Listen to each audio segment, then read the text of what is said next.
Okay, good afternoon. Welcome to the March meeting of the Rehoboth Beach Board of Adjustment. Let's start off with the roll call. To my left, William Pearlstein. Jan Conacy. Edith Herron. Mark Saunders. Barry Brandt. Fred Townsend, Board Attorney. Thank you. Ann, was the meeting and public notice properly posted? The agenda was posted in City Hall on March 14th, and the public notices for this particular case was posted on March 5th,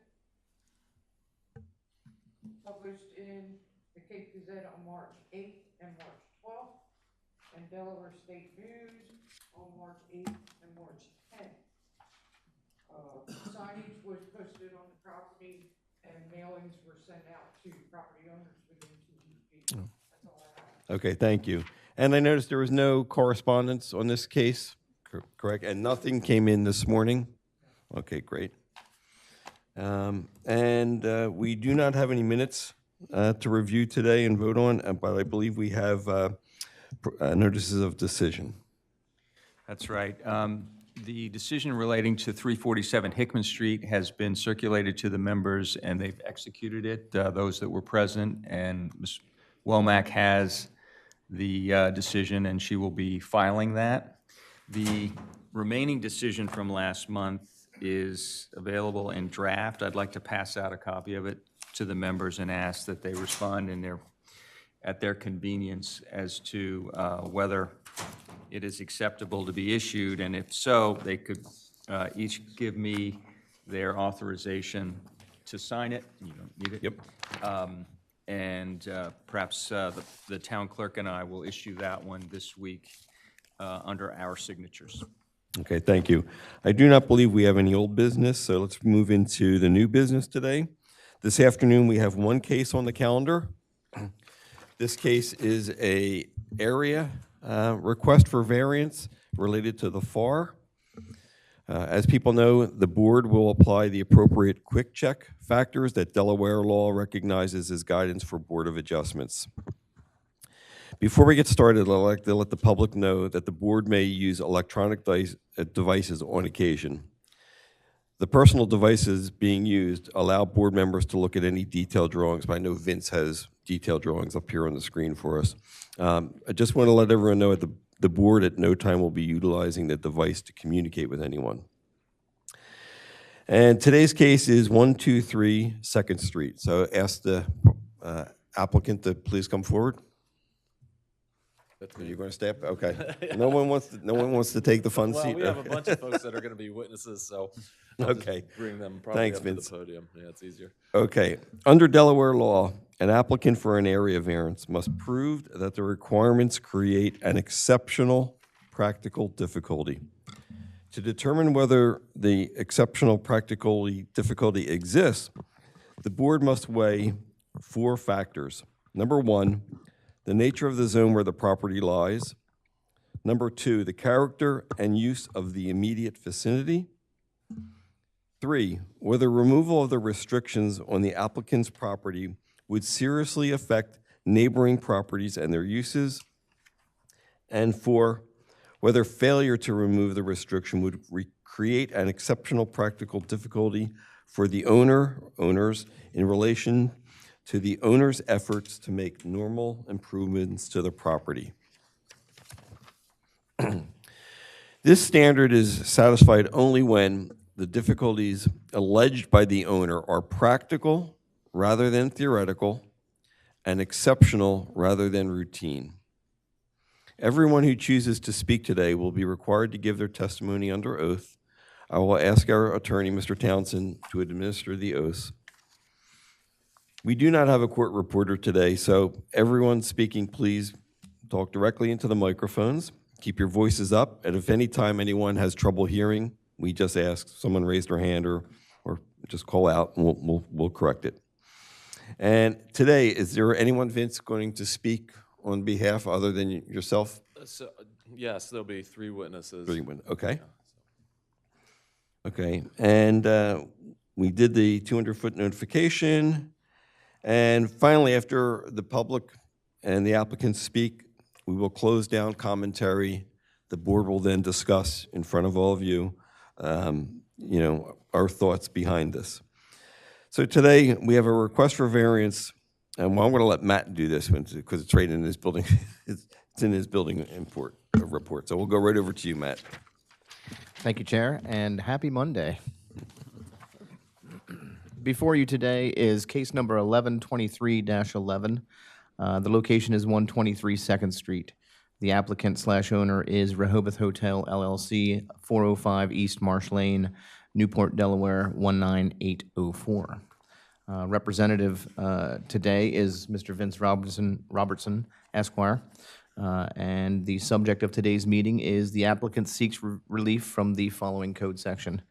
Section 270.21, natural area, floor area ratio, and lot coverage. B, floor area ratio 5, max allowable commercial, FAR. The applicant, Rehoboth Hotel LLC, owners and operators of Coast Hotel, located at 123 2nd Street, Rehoboth Beach, Delaware, 19971, is seeking to add additional square footage to create 10 new rooms to an existing hotel occupancy. If approved, the total room count would increase to 70 rooms with 72 existing parking spaces available on the property. The property is located at 123 2nd Street, Rehoboth Beach, Delaware, 19971, and is situated in the C1 Central Commercial District. The property is listed in Sussex County tax map records as tax map parcel number 334-14.17-96.00. The parcel is an irregularly shaped lot containing 2,500 square feet. Some background information for you to process. The property has changed hands recently, within the past 2 to 3 years is my recently, and is now owned and managed by Rehoboth Hotel LLC and their associated parties. The property and structure are existing non-conforming. The lot size is 20,500 square feet. The documentation submitted shows the current FAR, floor area ratio, to be 45,920 square feet, or 2.24 of what's allowable on the lot. Variance requested is as follows. 270.21, natural area, floor area ratio, and lot coverage. B, floor area ratio 5, max allowable commercial FAR. It reads as follows. In all commercial districts, the floor area ratio for all buildings and structures shall not exceed 2.0. However, total floor area ratio devoted to Tier 1 uses shall not exceed 0.60. Tier 1 would be listed underneath of our C1 use districts. Mainly, it is residential. Actually, not mainly, it is residential. For all mixed-use buildings, i.e. residential uses and commercial uses, the average of the gross floor area of all residential floors shall not exceed 50% of the gross lot area, and the gross floor area of any one residential floor shall not exceed 75% of the gross lot area. The proposed addition to the hotel, which is already over the allowable FAR, would increase the FAR from 2.24 to 2.89, or an increase of approximately 13,317 square feet. Because the hotel is already over the allowable FAR, the proposal would further violate the provided code section and therefore requires a variance. Conclusion from the department is that the applicant desires to add additional rooms to an existing non-conforming hotel occupancy. Because the existing structure is over the allowable FAR for this parcel, the proposal requires a variance to allow the addition of 10 rooms, excuse me. Any questions? I have a number of them. Certainly. Go ahead, Edie. Do you have a more exact date as to when, Matt, when the property changed hands? It was before the recent renovations that occurred probably 3 years ago now. The applicants can certainly give you a more definite date. Okay.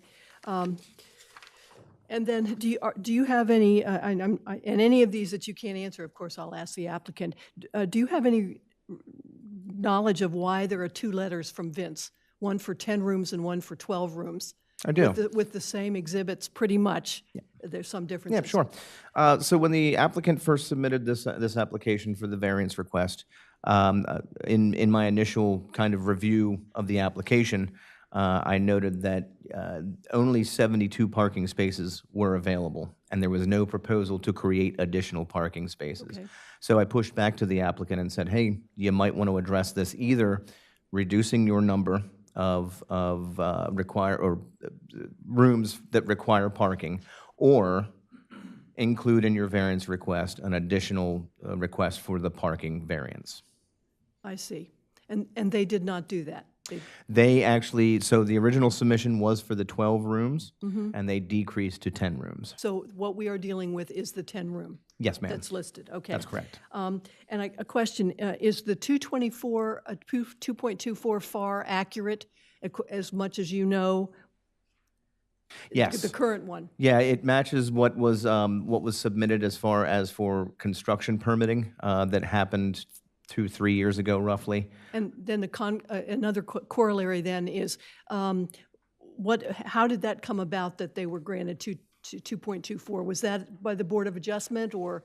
I don't believe so. I think it was existing non-conforming. That hotel. Existing non-conforming, Yeah, okay. the Sandcastle Hotel existed for a number of Right, years. right, So I think it was just built to that time. okay. And as far as you know, the parking is not a question. The fire marshal issue, there are no fire marshal issues. There aren't any overhangs with the fire department. There aren't any other issues other than what's right here. Is that correct? So there was an overhang issue with the addition, or I don't want to call it an addition, excuse me, the remodeling of the hotel. At the time it was done then? At the time it was done, and it was my understanding, and this is actually the applicant's representation worked with the city manager on that occurrence, and maybe he could speak a little bit further to that. Sure. And were you given any information about something that's listed in the exhibits, which is their alternate plan with a 2.55 FAR? I saw nothing there other than just a little block on floor FL1 that says alternate plan. It listed something. You and I know what it is there, but I don't, in terms of where it is. But then alternate plan 2.55 FAR, and there was no other information. Are you aware of any other information about that issue? No, other than what was submitted specifically for this request.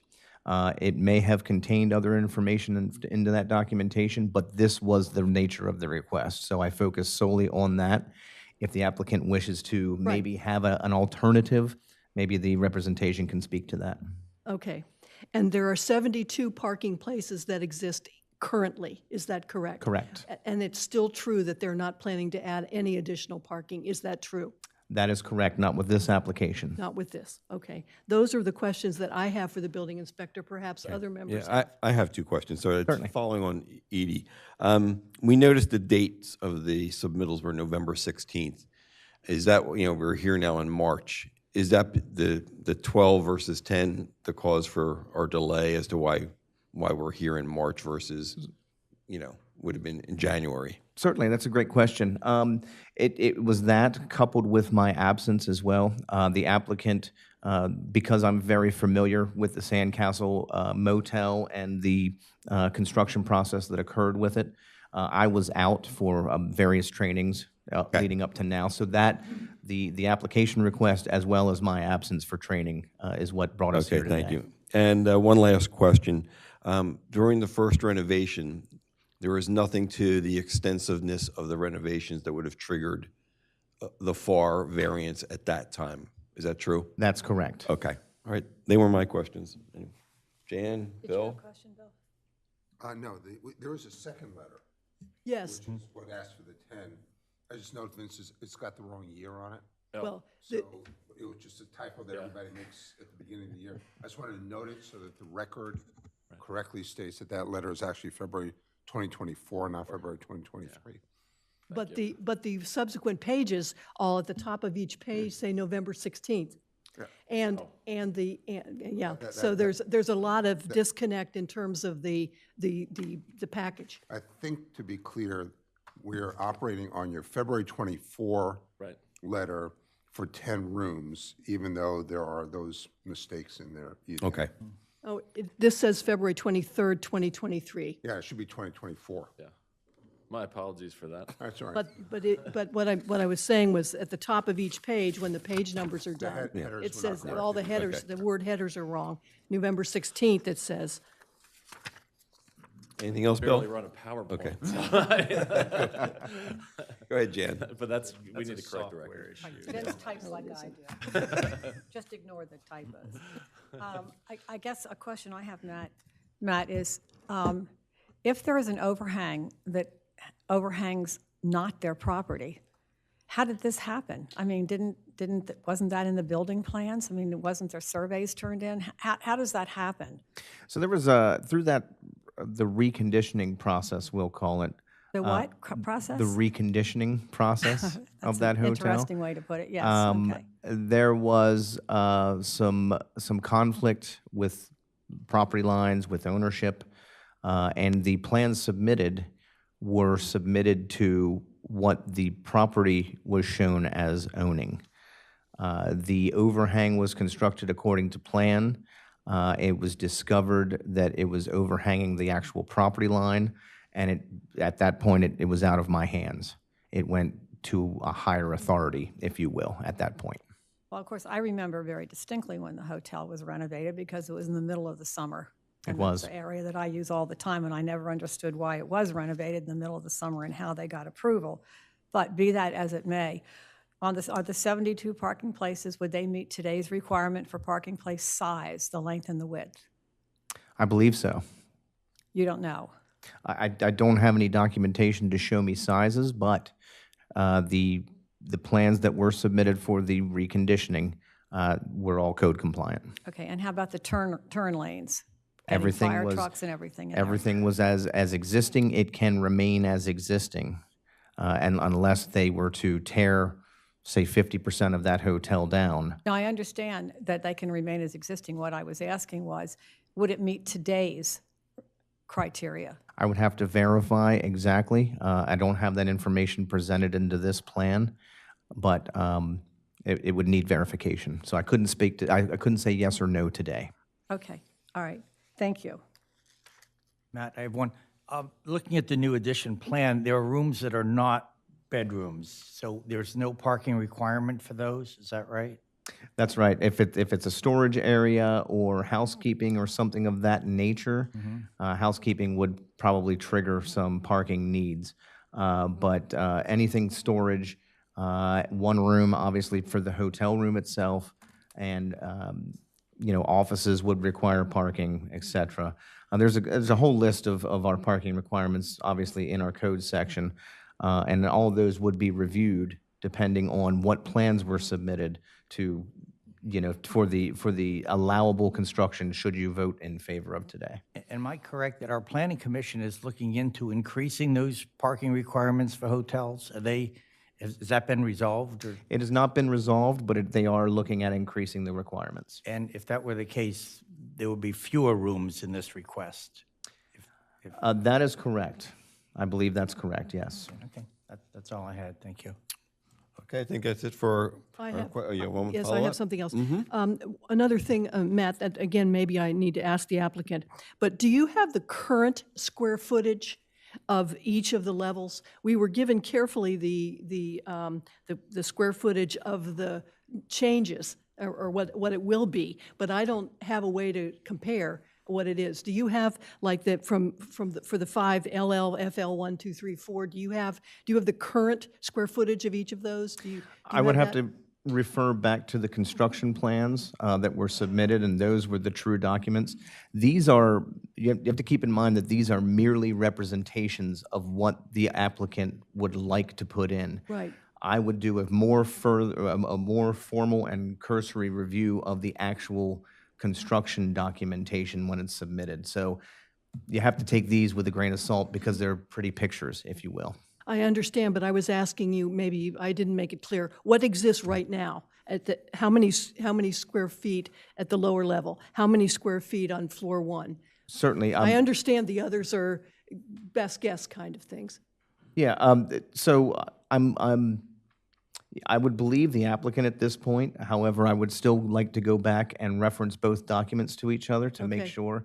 But I can tell you that these plans were created by the same entity that created the construction documents, so I don't suspect that there would be any variance of numbers. But I certainly would review that upon upon submission for a permit. But we don't have the numbers for the way it looks right now. We might not have them in this application, but I do have them back in the existing closed-out permit documents. I see.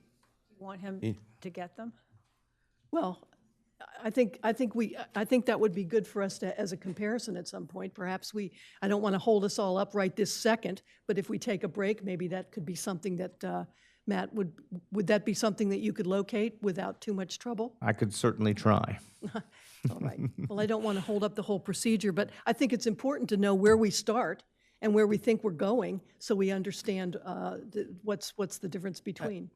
Your question makes me think of a procedural question. What if something were to be approved? I mean, sometimes a quarter of an inch, sometimes variances are needed. And when you get to detailed documentation, it is not what the applicant submitted, it's something in the construction plans. Fred, I don't know if that's something, does the building inspector say, time out, we have to bring this back to the board? It's just a procedural question for if it ever happens that when you get to detailed documentation, it doesn't match an applicant's evidence. Well, that has happened, actually, and Mr. Robertson was involved in an application in which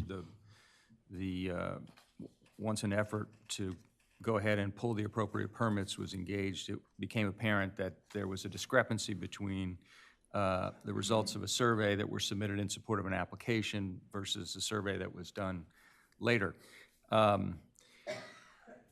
mean, at this point, the applicant has the burden of establishing what their needs are, what their ask is, and in granting the relief, if this board chooses to grant the relief that's requested, the applicant is in a position where they go to pull a permit. If they can't establish they have sufficient relief to do what they want to do, then they're going to have to either come back to us or abandon or modify their project. Okay, thank you. And now that you mention it, we did have that case here, and the applicant did come back. Yep, okay. But if we grant the relief, then the applicant, within reason, can build anything. They're not tied to 10 bedrooms or whatever. Exactly. Correct. So we're granting a relief of a certain number at the FAR, which could be a basketball court. I know it wouldn't be, but it could be anything. And so, Pickleball court. yeah. Okay. On your earlier question, if you go to page 12, the plans there, they say what the addition is in the top corner, and then it says how many square feet would be in the actual result. So just in your question of how much is being added per floor, you can actually calculate that. Well, but that doesn't add up. If you do the math between the square footage of 45,920, which is what was quoted, to 59,300, it's not 7639. There's something else there. So are you asserting that the FAR is larger than what they're putting in the I'm not application? asserting anything. Okay. I'm saying I don't know where we're starting Got it. exactly. Good point. And I was hoping to be able to pinpoint that, so to move forward. But Okay. So, we never know for certain. Some of the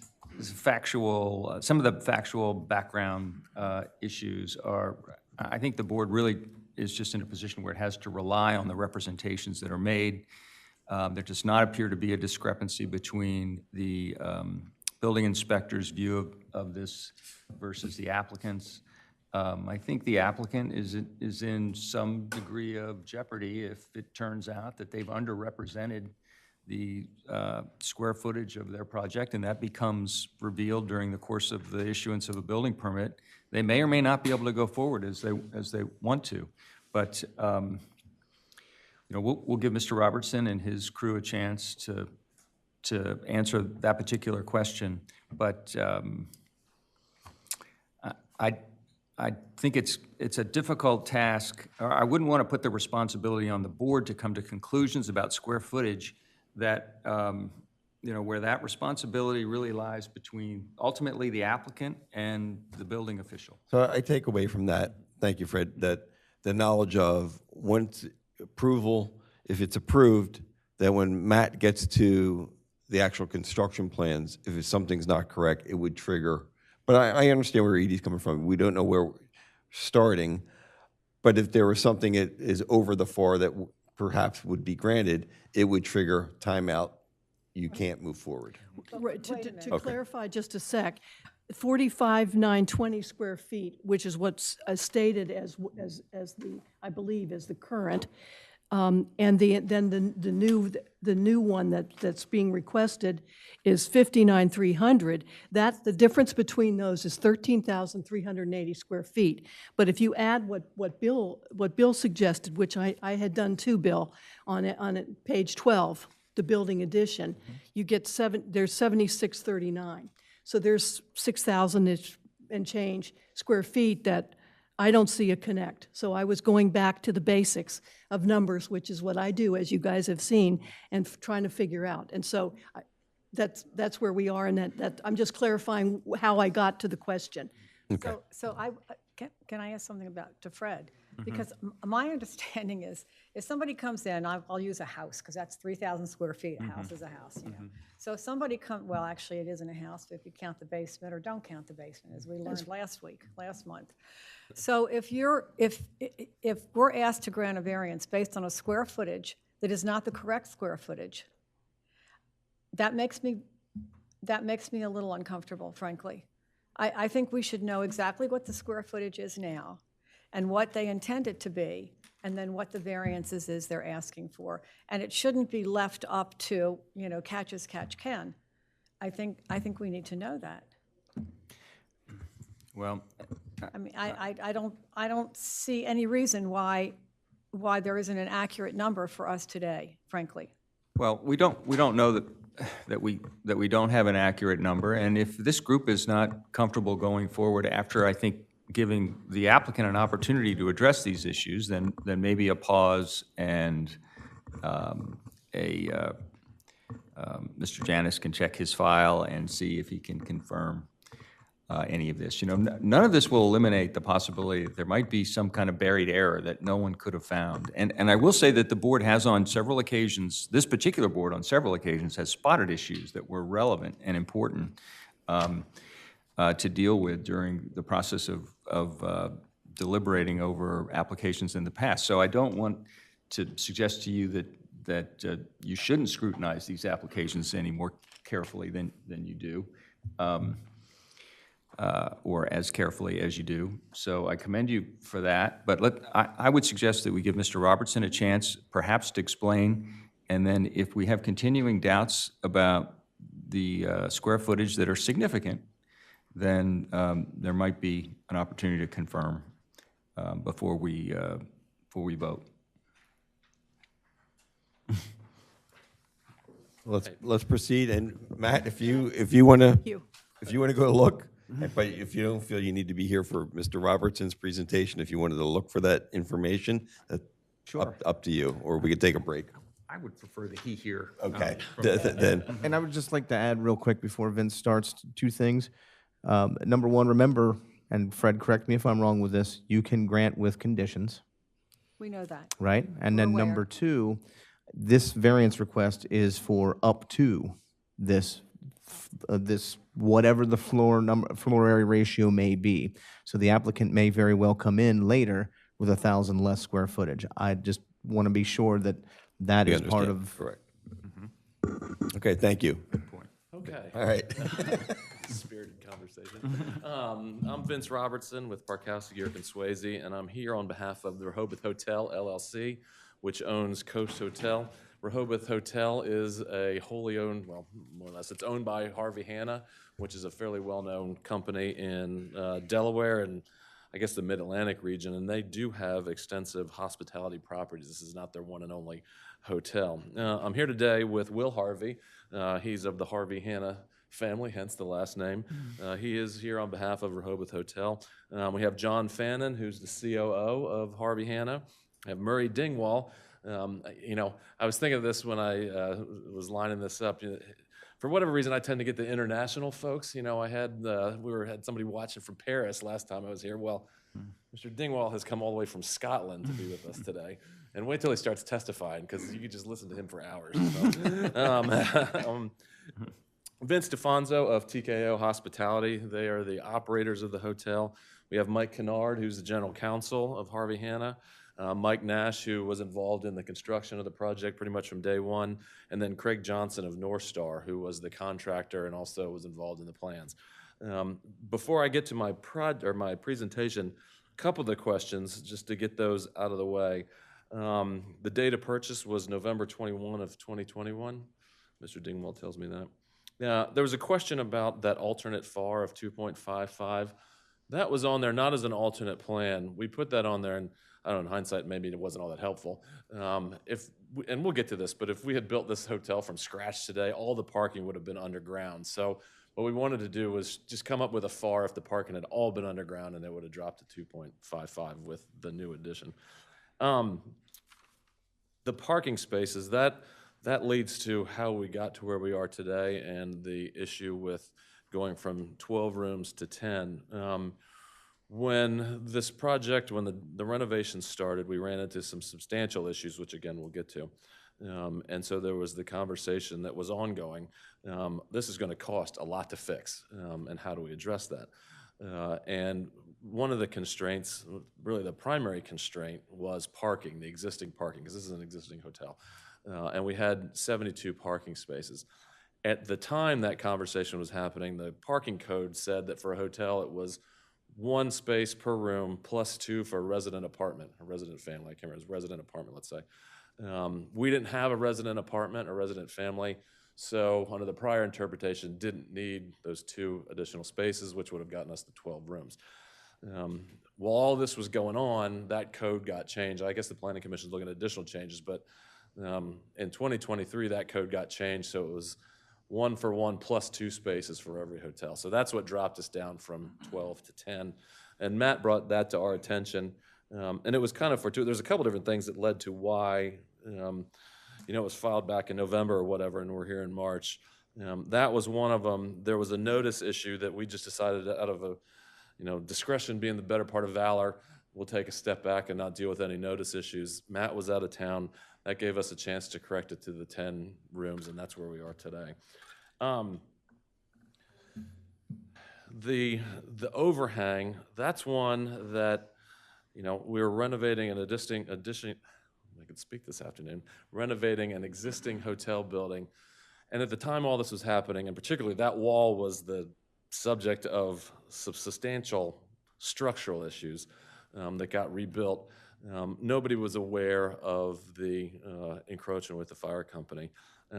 Actually, the city, I think it was Evan Miller, brought that to our attention, and we immediately reached out to the fire company. I'm pleased to say there's been a good conversation with the fire company, and that's all been worked out. There's a license agreement that's been signed, and that's been recorded.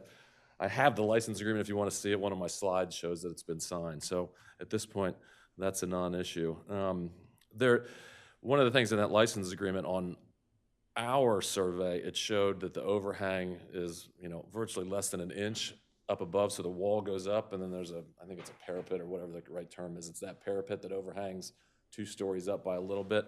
The fire company's survey showed it a little bit more. Out of an abundance of caution, we recorded or referenced both surveys in the license agreement just to get that squared away. The square footage, what I'm going to do, because that's math and I'm a lawyer, I'm going to leave that so we don't get this narrative out of context. When Mr. Johnson comes up, he's going to talk about that with the square footage so we can get that squared away. So with that, I just wanted to get those questions, since they're in the front of everybody's mind, addressed. So this is the hotel that we're proposing. This is the after, which I'll get into a little bit more when we go through the plans. But I wanted to start really with the before. The before was the Sandcastle Motel. And one of the things early on in this project Harvey Hanna looked at was sort of what's the state of the Sandcastle. Now this, in fairness, this picture was somewhat after renovations had started, but it gives you an idea of the front of it. And the Sandcastle Hotel was actually the lowest rated hotel on TripAdvisor in the city of Rehoboth Beach. Vince DeFonso can tell us, frankly, kind of how gross it was inside. And I know the city had issues with Conch Island and some other things. Now, we have, well, let me keep going through some of these. So that's the other elevation there. You can see where Conch Island was across the front. That's the back side of it with balconies. This was the extent of the hotel's lobby when it was a sandcastle. I mean, that looks like 1970, but that was 2021. And that was it. I mean, there's a counter, there's this lovely wicker, I don't know, thing, and a wicker chair, and that's all you got. Etagier, So that's called. what those are called. All right, what she said. And a lovely TV screen, didn't spare no expense. But this was Conch Island, which I'm sure you all have been in many times. No, it was, a touristy bar. I'm going to get to the due diligence that we did in a second, but when you looked at the city's files on this, there was pages of noise violations and other issues with that place when it was operational. I mean, I know from being in town, particularly on the weekends, they'd throw open the windows and it was loud, so that's moved out of town. This is the lobby that we get today. This, on the bottom right, is the actual check-in desk, which would be sort of behind where we were looking at Conch Island. If you walk in the front door, it's to your left. And this picture over here on the top left is sort of if you're standing looking towards 2nd Street from the check-in desk. You can see, we hope that everybody thinks it's a vast improvement over what was previously there. Now, it is currently a 60-room hotel. It does have the Sirocco restaurant, which you can see back here in the back, which is an upscale, full menu Mediterranean restaurant, and I'll put in a plug. It's very good if you haven't eaten there yet.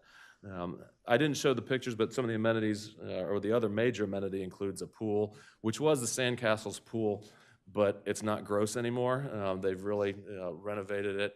It's much more accessible. The space that it's inside of is much more attractive, both inside and outside of the hotel. So, before Harvey Hanna and the Rehoboth Hotel LLC bought this property, quite a bit of due diligence was conducted. I met, from our side, it was me, it was Craig Johnson, TJ Hanna was there, Mike Kennard was there. We met with Matt, I want to say with Sharon Lynn, with Glenn Mandalis, and I'm trying to think if there's anybody else there from the city. What we wanted to do is make sure before they bought the hotel, that they knew what they were getting into, because it was a non-conforming hotel. We're not starting from scratch with this. It's much different than what we typically deal with in Rehoboth, in that it was a renovation. So all those square footages that Matt talked about, those were set into stone early on, because we needed to make sure that when they started and what they had when they bought it versus what they were going to be getting when they were done was the same, and that we didn't have to get any variances at that point. Because the plan from day one was not to seek any variances on this. You'll see when we go through this, unexpected consequences came up that led Harvey Hanna and Rehoboth Hotel for the need for the variances and to spend a lot of money, and spend a lot of money to get there.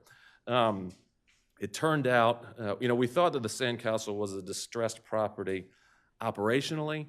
It turned out that it was a distressed property not only operationally, but structurally. As I was thinking about this, it occurred to me that old phrase, no good deed goes unpunished, applies here. Because in hindsight, once they opened it up and started actually doing the renovations, it probably would have been better to tear the whole thing down and start from scratch, if they'd have known at the time what they were going to be faced with. So, again, after all that due diligence, there was a budget for the renovation, and there was a contingency built in that budget. We'll get to those numbers in a minute. Unfortunately, they blew through that contingency for a variety of reasons, including COVID. I don't know if you recall, but this was right in that COVID window. There were massive cost increases and supply chain issues and carrying costs that adversely affected the budget for this. But what really did it was the structural issues. So as part of the due diligence, we knew what we were getting with regard to the Sandcastle, at least in theory. The blueprints were pulled, and you can see that it changed over time. This is the south elevation, so this was when it was built facing Rehoboth Avenue, and it's actually a couple of different storefronts originally. You know, you can see that's where Conch Island is, but it looks different. I'm old enough to remember that's where Tijuana Taxi was. There's probably stuff before that. And over here was the liquor store, and I can't remember what was before the liquor store. But at any rate, that was the original blueprints for the sandcastle. And you can see the same thing. This is the front of it looking at it from 2nd Street if you were looking west. And back then it stepped down, you know, which it doesn't do anymore. And this is just from the other side with the same view. This is an overhead looking down, and you can see when it was first built, there were storefronts here, and then there was an existing building to remain at the time it was built back in the early 80s, you know, and it just showed that they incorporated that into the hotel. And that just shows the same thing basically from additional floors. Anyhow, so we knew kind of what we were getting into, but I will point out that when you look at that frontage, that didn't match the front that you see. Because again, it's a 1-story facade, 1.5-story facade. Different parts up here, you can actually see the hotel behind it. That's much different than what exists in this picture. It's all been wrapped. There was an assumption made that all that was done to code, and that may not have been a correct assumption. But the problem was at the time of due diligence, for example, we had this lovely hotel with its lovely lobby. We couldn't go break it into walls to see what was behind the walls. Conch Island was a fully operational restaurant at that time. Obviously, the prior owner still owned the hotel. There was no way to see what mechanical equipment was working, how well it was functioning, whether it was functionally obsolete, whether it was broken, whether it had been patched together. We certainly couldn't see, you know, what was involved within the structural components of the hotel. When they started doing the renovations, we could start to see. And Mr. Johnson's going to go through these, but I want to give you an idea of kind of some of the things that we saw. And I want to point out, too, at the time this was happening, the city, and Mr. Janus, I know there was some questions raised, and about my client as well, as to how the demolition could occur without going through the demolition process. This was a health and safety issue. There were structural problems with this hotel once they got into it, where if they weren't addressed right away, it was going to fall down. And I'm not talking about like internally, like the wall next to the fire company literally was going to fall down. It was that bad. And none of us here knew that. Mr. Janus certainly didn't know that. I mean, there's an element of this. It's a good thing that Rehoboth Hotel, I don't want to make them sound like they, you know, rode in on their white horse and saved the day, but there had been so much deferral of maintenance structurally and functionally on this building that at some point, something catastrophic was likely to happen with it. You can see some of the structural elements of it. That's internal walls that were rotting away. This was roof structure of the hotel that had rotted away. You can see beams down here that had rusted in the roof that had been patched and rotted away. This was one of the walls. You can see one of the structural steel beams on the side that's totally rotted away, and you can literally see from inside out. That's an excavator that's outside. This was, and it's kind of sideways a little bit looking at it, but this is one of the footers, and you can see some of the cast iron piping and where it's sort of caved in around that. This is the one to me that really speaks volumes. This is the side of the building, and there's another picture that shows it that ran down the fire company's property. And you can see these beams have totally rotted away. This one you can see there's been a support beam that's been put in just to hold it up, but you can see there's just nothing left to hold this up. The only thing that was almost holding it up was these rusted beams and the outside sheathing or whatever. I'm sure Craig will tell me what the exact term for that is, but the outside walls. Again, more of the structural framing that they ran into along the fire company side of the property. That's from the outside looking down that public driveway along the fire company. You can see over here that it's just about disintegrated. So, I mean, it was exceptionally bad. And we were at a point where the building was opened up. It's not as though we could stop, you know, deal with the city.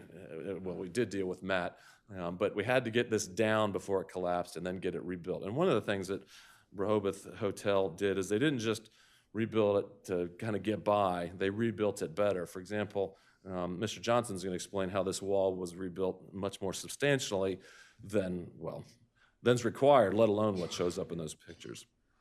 But all that required an infusion of capital. Once all that happened, in addition to COVID and just dealing with all the other mold and everything else in the hotel rooms, this alone required a significant infusion of capital. And that eliminated a positive return on Rehoboth Hotel's investment in the property at just 60 rooms. Again, it was a health and safety issue. It was structurally unsound, facing the sidewalk and facing the fire company. So for that reason, and reasons we're going to explain in a little more detail, we are seeking a FAR variance to allow 70 rooms. As I mentioned, we originally sought the 12. Now it's 10 additional rooms. One thing, I think this was brought up in the original comments or questions, of those rooms, 7 are a new floor area. 3 of those are actually within the existing FAR. So there's 7 new rooms that don't sit upon floor area that's counted today. And one of those, too, was converted to a suite. Mr. DeFonso will talk about how operationally one of the things with an upscale hotel like this that the customers ask for is not just a hotel room, but also a suite. So as far as the description of the property, it is in the city's commercial zone. It's bounded on the north by 2nd Street, on the south by Rehoboth Avenue, and on the rear by the city's parking lot. It is one of the most, there you go, this is our property right here. This is the fire company, of course, City Hall where we're standing right now, the giant city water tower, and the Breakers Hotel and the post office over here. It's probably one of the most intensely developed blocks in the city with those institutional uses. And we feel that this FAR variance will be consistent with what's around it and certainly won't adversely affect the properties that are around it. So we are seeking a variance from the application of Section 270-21 of the Rehoboth Beach Zoning Code. And I'm just going to run through these slides. We'll go through them a little bit more with Mr. Johnson. This is just a side-by-side of what the hotel will look like with the variance versus a depiction of the original sandcastle overlaid on top of it. The reason we wanted to show that was sort of twofold. One is to show that the sandcastle itself was fairly bulky and tall. The front elevations at 2 stories are similar in nature to what was there before. The improvement is that design-wise tried to break that facade up so that it looks like multiple different storefronts, not one big monolithic facade. You can see that with the different sidings and construction materials that were used. The other thing is, Mr. Johnson will point out as well that this additional part on the top is the additional rooms and additional FAR. One of the things that they looked at with that was that it's aesthetically pleasing. It's the hotel over here, you can see it's somewhat unbalanced. You've got the pool building over here that sticks up on the corner of 2nd Street, and then it's unbalanced and it's not similarly as tall on the other side. So running through the spaces real quick, the blue equals new building, additional space or new floor area. The red is a current floor area where it's just been a conversion of that floor area into a hotel room. So this is the first floor. This is a building addition here that would be 410 square feet, which is going to be used as storage on the first floor. We have the second floor, which has, bear with me one second. I want to make sure I get the count correct.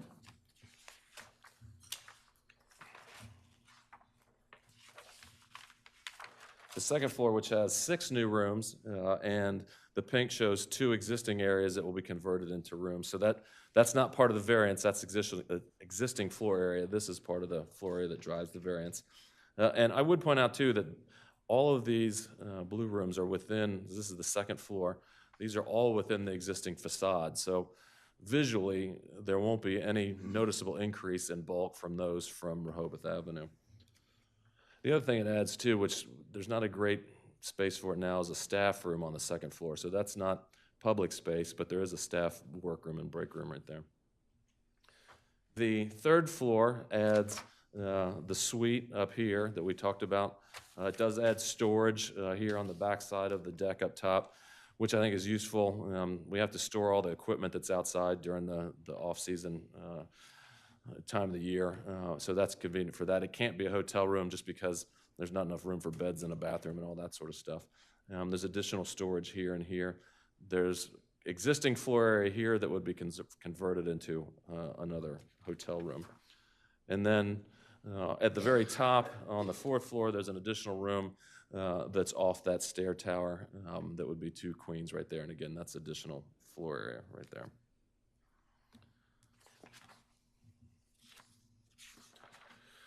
So in terms of our presentation, I know I've gone through a lot already, but I've already described the hotel and its general vicinity. I'm going to do that a little bit more. I'm going to go through the quick check factors. Then I'm going to call Vince DeFonso from TKO. He's going to talk about his extensive experience in operating hotels. He's going to describe a little bit more the sandcastle, so you don't have to take my word for it. He's going to talk about the existing and plans upgrades to Coast. He's going to talk about the limitations of the existing hotel and the rooms and the designs of it and the need for the 10 additional rooms. He's also going to talk about the clientele and their expectations for an upscale hotel, and then finally how this hotel is an asset to the city, the businesses, and the convention center next door, and how that would be increased with the 10 additional rooms. Then Craig Johnson, as I mentioned, of North Star.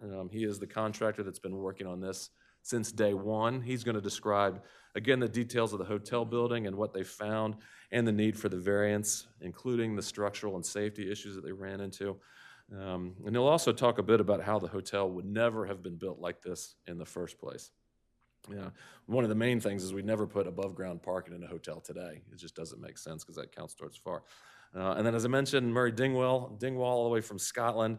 He's, as the CFO, going to talk about the financial impacts of what was discovered during the renovations and the additional costs that were incurred. So just quickly, the quick check factors. Mr. Brandt ran through them, but I'm going to again because they're important. It's the nature of the zone where the property lies, the character of the immediate vicinity, and the uses contained therein. Whether the restriction upon the applicant's property, if removed, would seriously affect the neighboring property and uses. That's the adverse effect category. And then it's a mouthful, but if the restriction is not removed, the restriction would create exceptional practical difficulty for the owner in relation to the efforts to make normal improvements in the character and use of the property, which is a permitted use under the provisions of the ordinance. So the first one of those is the quick check factor. And it's undisputed that the property is commercially owned or commercially zoned. And I'm going to refer to Judge Carson's decision in that Belhaven case in Superior Court.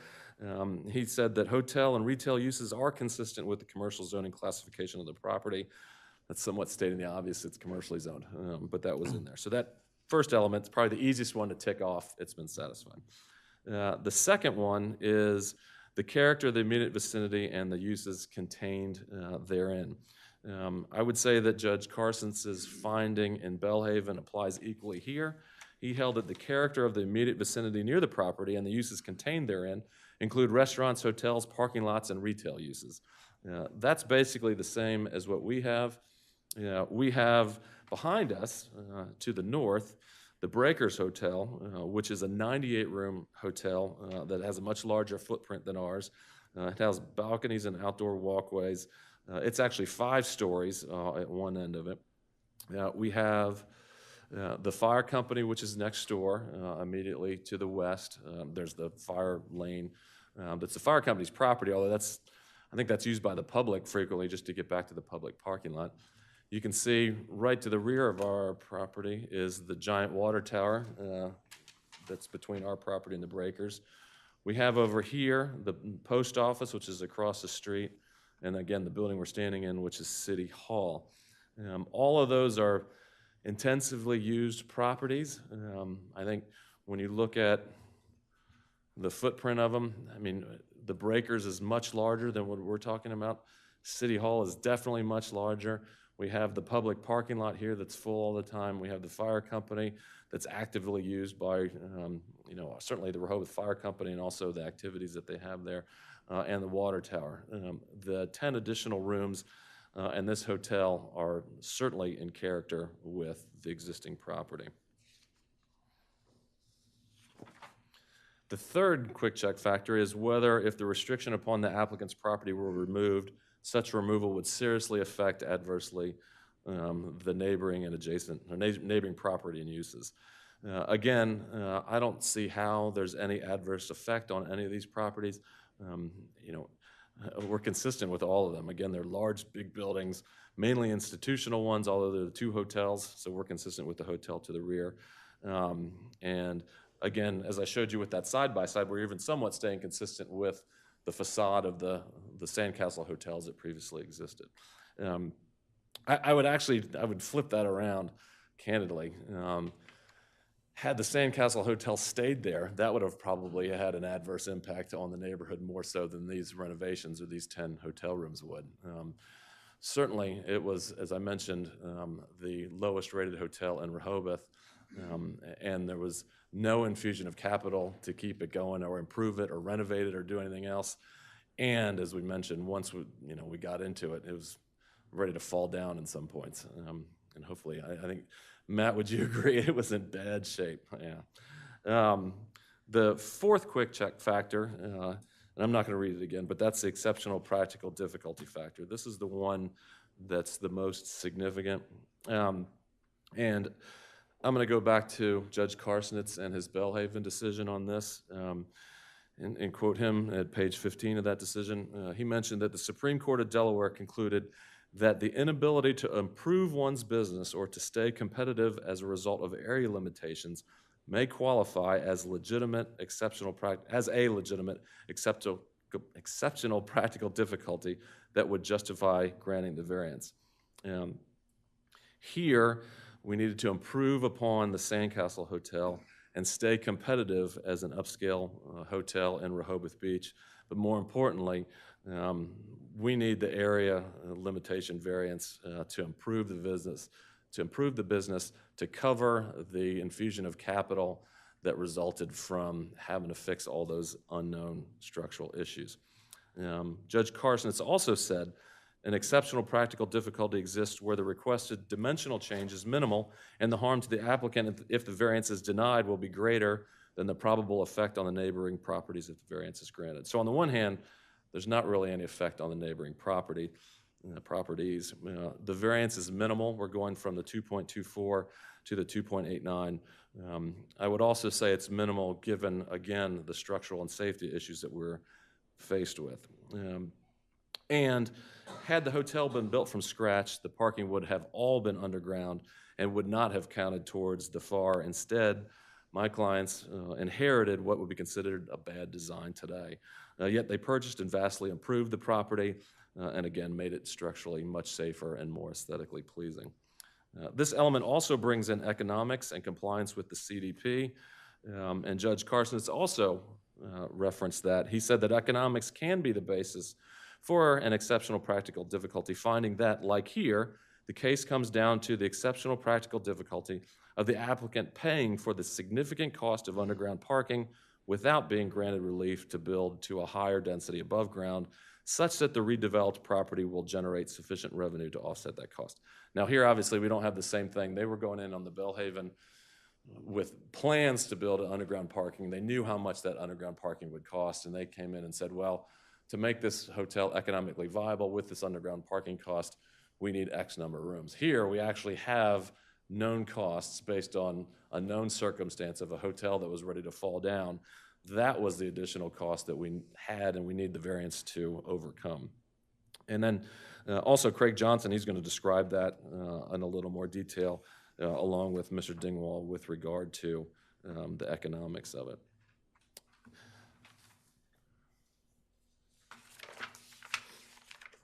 So this project, and the other one, just real quick while we're on this, this is just a slide, one more slide showing the character of the neighborhood.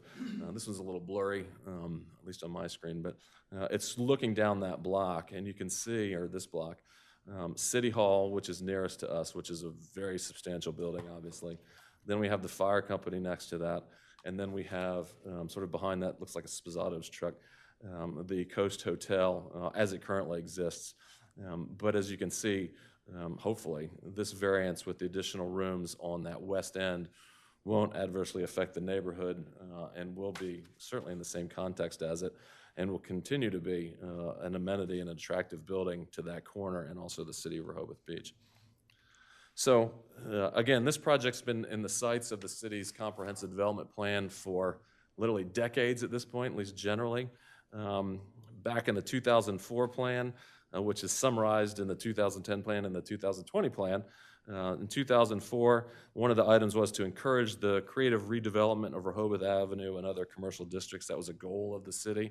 That's certainly what this project has done and needs this variance to be put into place so it can continue to do that and continue to be viable. This is a 2010 Rehoboth Beach CDP, and according to it, it promotes the redevelopment of this property again and directs the city to be flexible about the redevelopment of it. One of the main priority actions of the plan states that the city with Main Street and the Chamber of Commerce should encourage and assist interested property owners in the creative redevelopment of properties on Rehoboth Avenue and its connecting streets. Now, unfortunately, the prior owner of this property didn't comply with this at all. They had no interest in improving it, whether that's operationally, aesthetically, structurally, functionally, any of that stuff. We've taken this hotel, improved it, and we need this FAR for the additional rooms so that it can continue to be a viable upscale hotel that is not upside down economically. So looking to the current CDP, that's just the cover page of it, it also promotes a favorable outcome with regard to this application. Again, it's a reiteration of the 2010 CDP. And there's several key areas that the Planning Commission identified in this one. One of them was continuation of the city's residential ambiance, resort attractiveness, and favorable local business climate. Certainly this hotel falls under that. It also included a commitment that future redevelopment reflect and be compatible with the city's existing commercial districts, especially related to the building height, scale, and architectural character and pedestrian orientation. We believe we fall under that even with the 10 additional rooms. This was a hotel that was outdated. It is an improvement on this third block of Rehoboth Avenue. It is consistent with the height and scale and architectural orientation of the surrounding properties, including the water tower, including the breakers, including City Hall and the fire company. Now, one thing too, pedestrian orientation, this doesn't have so much to do with the FAR application, but the renderings we showed don't show that we do have approval from the city for outdoor seating with Sirocco, so that will be at the corner of that property. We have the license signed and recorded for some additional outdoor tables, which we think will be a real improvement to that corner as well and enhance the pedestrian orientation of the property as well. Chapter 3 of the CDP covers community character and profile. The first goal of that chapter is to improve the quality and integrity of the architecture in new and renovated residential and commercial structures throughout the city. Again, the key words there, improve the quality and integrity of architecture. The quality and integrity of this existing hotel was poor. It was ready to fall down. We're going to hear from Craig. The quality and integrity of the renovated hotel is excellent, if not overbuilt, with regard to some of the structure elements. An action item of Chapter 4 is to identify potential opportunities for adaptive redevelopment of underutilized areas to maintain a vibrant community while preserving the small town character and scale. Now, some people might think that Conch Island was a vibrant community restaurant. I don't happen to be one of those, but this was certainly the adaptive redevelopment of the Sandcastle Hotel. The current CDP also, as this board found in the Bellhaven decision, a FAR variance is appropriate because there's an exceptional practical difficulty in constructing an architecturally pleasing, CDP-compliant, mixed-use hotel complex with underground parking, given the economic challenges stemming from the substantial investment required. Again, we didn't have the underground parking challenges. We had the structural challenges that were involved in making this hotel safe for not only its own guests and its workers, but also the residents and visitors of Rehoboth Beach, not to mention the fire company next door, which might have had a hotel sitting in its driveway. So the board has found that economic challenges are a basis for granting a FAR variance.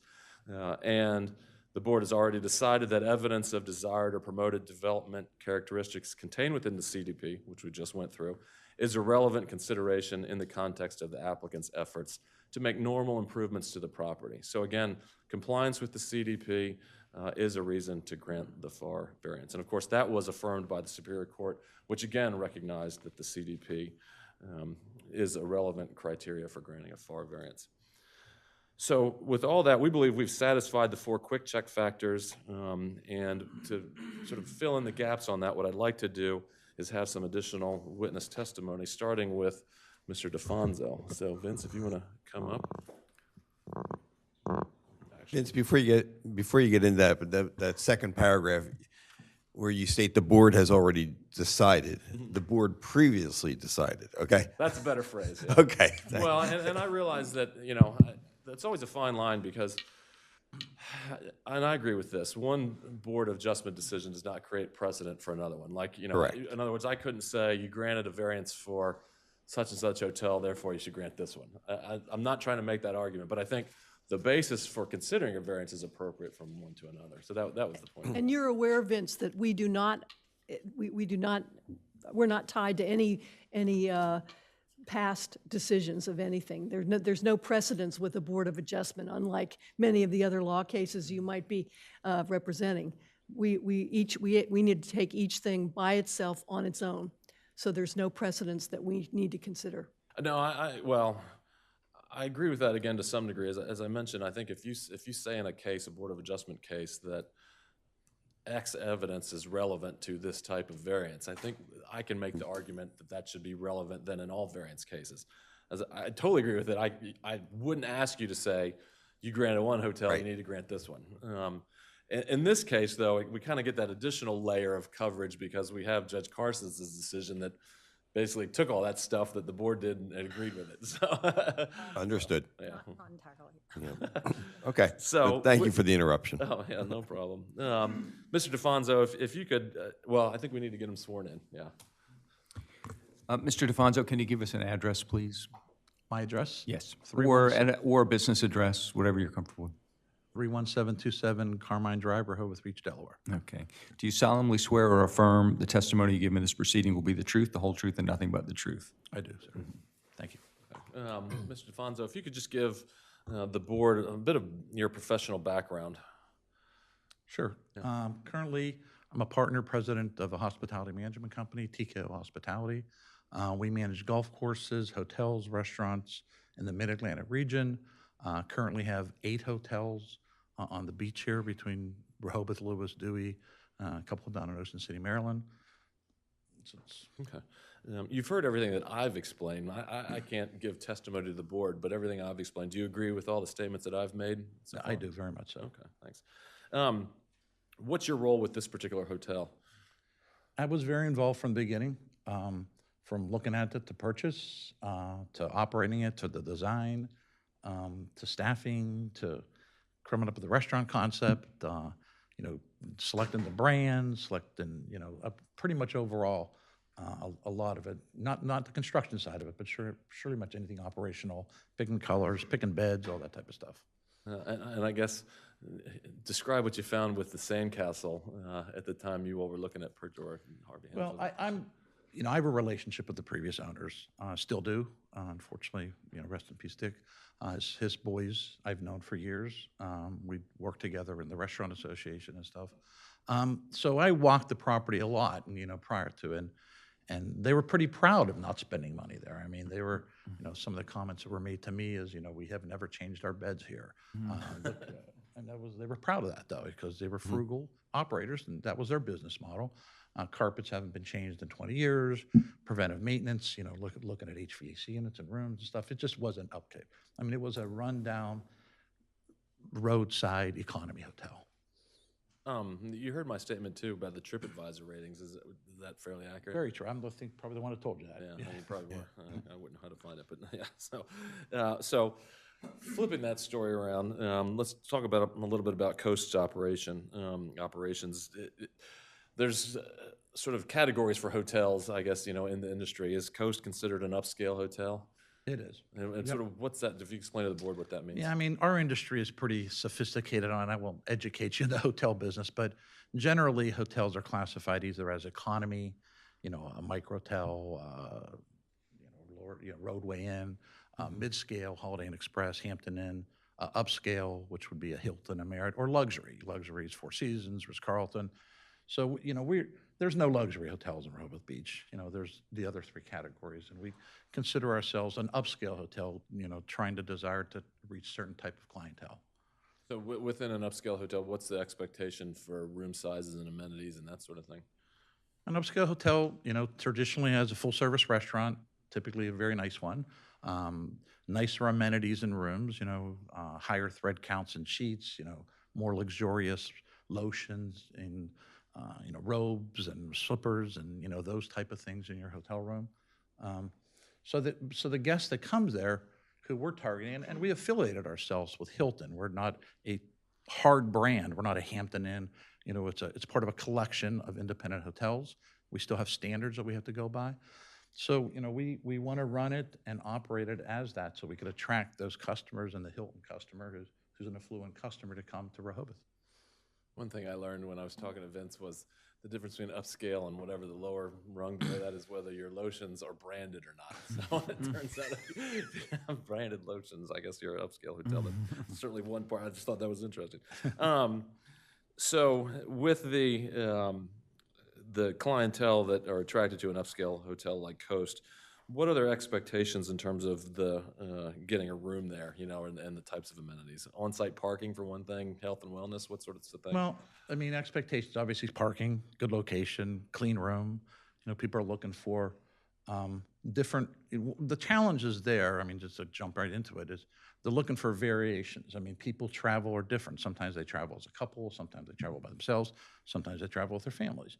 So depending on the customer, depends on the room type that they're looking for at the hotel. And so that hotel, we currently have, two room, basically one room type, but a client who's looking to bring their family of 5 and stay in one place, is looking for suites, or junior suites or something of that nature. And now that obviously the hotel has been operational for, I guess, about a year at this point. Is that a year? We haven't hit us. We opened July 29th. That's true. It was just last summer, right? Yeah, I was thinking it was the year prior. Have you found that there's areas that you could improve upon operationally or with guest expectations?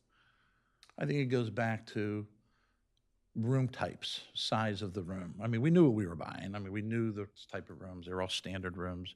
What we didn't realize, what you ask about advantages is if you had a larger room or different type of rooms, you could cater to other customers. The other thing that we found out, and we know, is that wellness is such a huge thing in today's world, especially after COVID.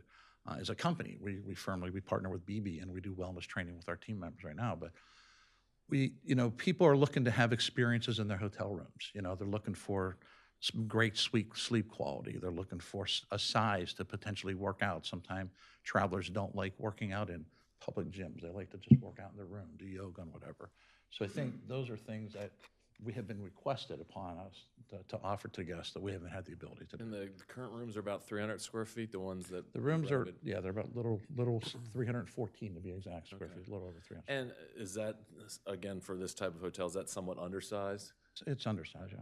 Okay. But that's what you were dealt when you bought it. I mean, Correct. you knew you were getting that. So is the expectation that it'd be about 400 square feet? Is that... If you would build the hotel today, you'd probably build them, well, you'd build different classes. You may have some that are still 300 and some, but you'd build some 400, you'd build some 600. You'd have different room types, to attract the different customer segments. And operationally, have you also found that people have asked for, there to be suite accommodations?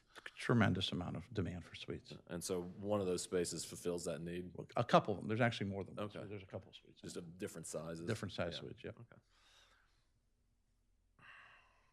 Can I ask a question while you're Sure. looking for you? The photographs showing the evidence.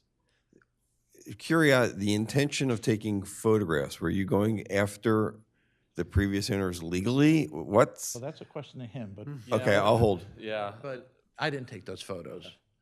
You took the photos? I did not. No, Okay. that was more done from the construction crew. That, Craig, I can answer that unless you want to, when he comes up. Well, He when would he be the comes better up, person to yeah. ask that. Okay, we'll wait for Craig. His team. Okay. So, I mean, the short answer, and Craig can explain this, is that it was all sort of unfolding rapidly, you know, and so I don't, at this point, there's not any plans to go after the prior owner for any of this. Okay. You know, and at the same time, you know, this needed to be fixed. So we talked about this. Had we known we were going to need to go for a variance and the extent of what we're going to find, there would probably been videotapes and everything else taken. It would have been documented more heavily. But we had these photographs showing it at the time because there was substantial change orders and other things. So it was more just related to the construction. How do we found this? How do we get it addressed? How do we get it addressed quickly? Okay, the reason I was asking that is I didn't think you were going to go legally, but it was kind of the next steps. It was like, oh my, look what we found. And then were you immediately thinking, well, we better ask, we need more rooms, therefore, and it's going to get to my question of why now? Why wasn't the additional rooms asked for during construction? Well, so and the construction guys can answer this, Okay. but it certainly was not expected. You know, this Okay. is because again, we had those meetings with Matt early on, and it was going to stay the way it was. You know, there was questions about, all right, can we enclose the balconies? That's what we were talking about, you know, and move the HVAC and the individual rooms around, and will we maintain the legal non-conforming use? We actually, I mean, it was documented, and I'm not going to enter it into the record because we don't need to, but you know, we actually created meeting minutes that were shared with him that were, you know, 4 pages long, just documented so we all were on the same page. It was going to be a 60-room hotel. Construction happens. You find all these because you can't see them while you're doing your due diligence before you buy it, you know, and then you have an oh crap moment. You don't have time at that point to put the brakes on and come in and apply for variances. I mean, in a perfect world, Can I ask you a you know, question? we would have done that, but it was, let's roll. We got to get this stuff fixed, and then let's get to the end of it, get open, because the whole time too, the meter's running on all the construction financing, everything else. We needed to get open and then come back and revisit what the options were. Go ahead. Us in this room have bought homes at one time Mark. or another. I'm sorry. I think everybody in the room has probably bought a home at one time or another, maybe even a commercial building. And we've had home inspections done, and we knew what we were buying. And I'm thinking, you guys are much smarter than us. Didn't you have any sort of an inspection done so you knew what you were buying? Yeah, no, we did, and we're going to have Mr. Johnson talk about I'll look that. forward to that. I mean, well, I'm pretty sure Conch Island wouldn't appreciate a Sawzall going in their walls to see what's going on Well, behind you it, know, but, when you're spending that much money, maybe you fix it afterwards, you know? So anyhow, back to where we were. We'll get that with Mr. All right, thank you. Has the current hotel with the 60 rooms, has that created any negative impacts on the surrounding properties? Not that I'm aware of. I don't believe so. And is it your opinion that the additional floor area with the additional rooms, that will create any negative impact on the surrounding I don't properties? see so at all. You know, so we're right next door, well, literally this building with the convention center is right next door to the hotel. Has that been a good sort of cooperative effort between the hotel and the convention center? Sure, yeah. Our sales team worked closely with Patrick, and I think now they're proud to have a hotel. Patrick's a city employee. Yeah, the gentleman that runs your convention center. I think he's proud to have a hotel that's quality, that's in good shape, that they could refer guests to. We've housed a lot of the groups that have come here, the entertainers for Jazz Fest, the comedians for the comedy show. So, yeah, very much so. And the more rooms you have, you know, you could help them more to provide that. Okay. And the hotel's open year-round to support were- those in the shoulder season and year-round. Is there, in your experience, a demand in town for the additional rooms? Sure, there's a demand. Rehoboth has become more of a year-round town. I mean, we sold out this past week. I mean, I know it's Easter week, but obviously summertime, this market, I tell everyone it's 95% occupancy every, no matter how many rooms you have, how many hotels. And every year occupancy raises. You know, you may not be able to get the rates during certain times of the year, but your occupancies are increasing. And, you know, this has become a year-round market. And especially having a brand affiliated with you, you get the corporate traveler. You're getting people that, you know, may go to the highway, but they want to get their points. People, you guys, I'm sure you guys travel, are probably part of the Hilton, Hyatt, or Marriott. People want points, and that's a big part of our business is redemptions, people redeeming points, if people also want to get points. And so, sure. And will it be an economic benefit to the city itself, meaning the city government?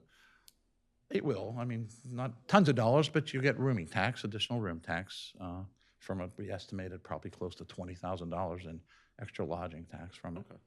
And then also, are you aware of studies on the economic impact to the town as a whole based on hotel rooms and what these additional rooms would generate? I do a lot of these presentations, very involved in the American Hotel Lodging Association. There's tons of research and studies, one by the Oxford Economic Study Group, that have done research on the impact of a hotel room from the surrounding businesses in the community. And conservatively, for every $100 spent on a hotel room, an additional $125 is spent just in restaurant and retail in that community. So when you equate the numbers here to this, and I would argue they would be higher here because that's just a national average, and a lot of people travel corporate-wise, and they're one person. People that are staying, especially in the summer months, have families, have more people in a room. So if you equate that, that's about $780,000 of economic impact to the surrounding businesses and restaurants. And, we obviously manage the hotel down in Dewey Beach, and if you ask Monty or Reagan or Alex, any of those guys, what the economic impact that the Hyatt had on those restaurants, they would tell you it's been substantial. That's 780,000. Is that an annual figure? Annual, and it's conservative. Yeah. Okay. Okay. And the kind of people that we're bringing are higher quality guests. I mean, these are the people that you want to come to Rehoboth. I mean, we have affluent families that are coming here that want to stay in a new, nice hotel. All right, so switching gears a little bit on this, with your hotel experience, if you were building a hotel from scratch today, would you build it the same way as Coast is built now? We would not. Okay. How so? I imagine one thing would be the underground parking. Parking, I think the two big things there are the underground parking and the different type of room types. Again, the hotel has one room type. Every room is the same, 300 square feet. It would be, if we rebuilt it, or just like we built other hotels, I'm building 5 hotels right now, you have different room types. You have probably 5 or 6 different room types in any given hotel. And will the new rooms, will they enable Coast to stay competitive with other hotels in the city of Rehoboth Beach? Sure. I'm going to flip this around a little bit. If the variance is not granted, in other words, the hotel stays at the 60 rooms, and so there's not the additional economic benefit from having the 10 additional rooms or 7 additional rooms, even if we're talking about the additional floor area, what would that mean for the hotel operationally?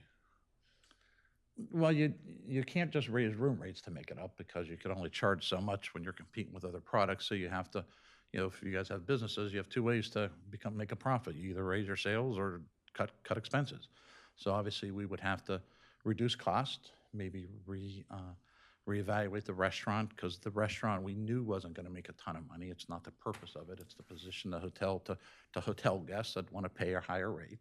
It's not, we're not walking away with a bunch of money in our pocket. It's a break-even venture, but we may have to re-engineer that to make it more of a casual restaurant, go for more liquor sales. And it could affect the upkeep of the property, because you don't have the money to renovate or to keep it up. Well, that's kind of where I was going to go. First of all, it sounds like what you're saying is that it wouldn't be able to maintain its upscale status, and it would struggle. Yeah, and more importantly, kind of would get you back into the trap a little bit, maybe, of the Sandcastle, and that they never reinvested in it. It'd be hard to reinvest in this program. We wouldn't have to go down there. Well, yeah, but at the same time, I mean, it's reinvestment. When you don't make money, reinvesting. it's hard to reinvest in their property, because you don't see there's an opportunity to do that. I think that pretty much wraps up what I have for Mr. DeFonso, unless there's anything that you want to add. So, okay, thanks, Vince. I have one question. Sure. Have you had to turn people away at this point because they want a suite, or they want this or that, and you have to say, sorry, we don't have that kind of a situation? In today's world, you don't talk to guests too much. People are making reservations online. Right. Okay, but we have a sales department here. Let me explain. I could explain a little structure. We manage this hotel, the Hyatt House in Lewis, a handful of hotels. We have one regional sales department. We have a lot of corporate groups and stuff like that. We have a tremendous demand for suites. In fact, when Wayne Newton's group came through, they wanted suites, and we couldn't accommodate them. So we get a lot from corporate groups that want to stay here, and yeah, it's a big demand in any hotel. We have 20 suites in Dewey, and they are the #1 selling hotels. They're different, all different sizes. Is there times, I think, to answer the question, where you're sold out? There's no more room at the inn, literally. We're sold, well, we opened late in the season, so we didn't sell it a ton of that. But yeah, you're sold out, and you'd have the ability to sell it, obviously. Thanks, Vince. Mr. Robinson, I don't know if this is the right witness, but as you know, the key issue here is exceptional practical difficulty. Are we going to get financial information that's going to talk about what the return has been, what the standard return, what was expected, what the standard return is, and how that is how the current situation is dealing with your return on investment? We are leading up to that, and my good friend Okay, from well, Scotland. It's just the trial lawyer in me, that's Yeah, okay. no, understood. So, yeah, no, we are. Anything else? Oh, great. No, Thank you. thank you very much. Thank Thank you. you. Thank you, Vince. Next is Craig, if you want to come forward.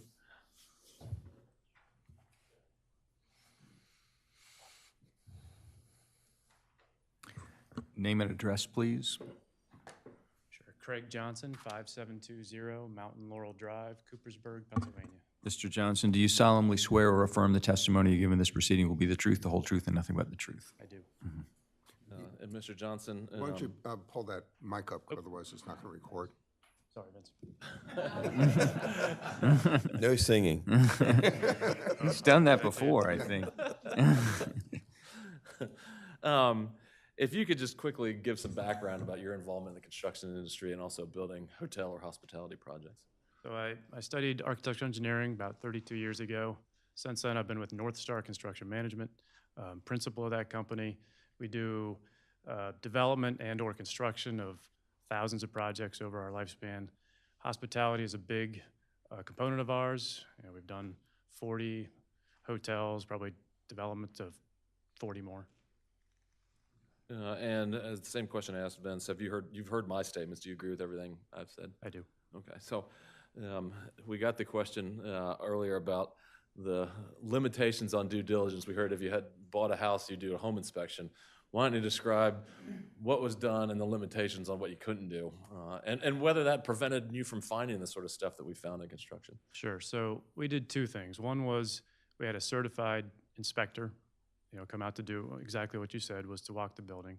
I also brought out consultants and subcontractors of mechanical, electrical, plumbing. The tough part is we could only see what we could see visually in the open.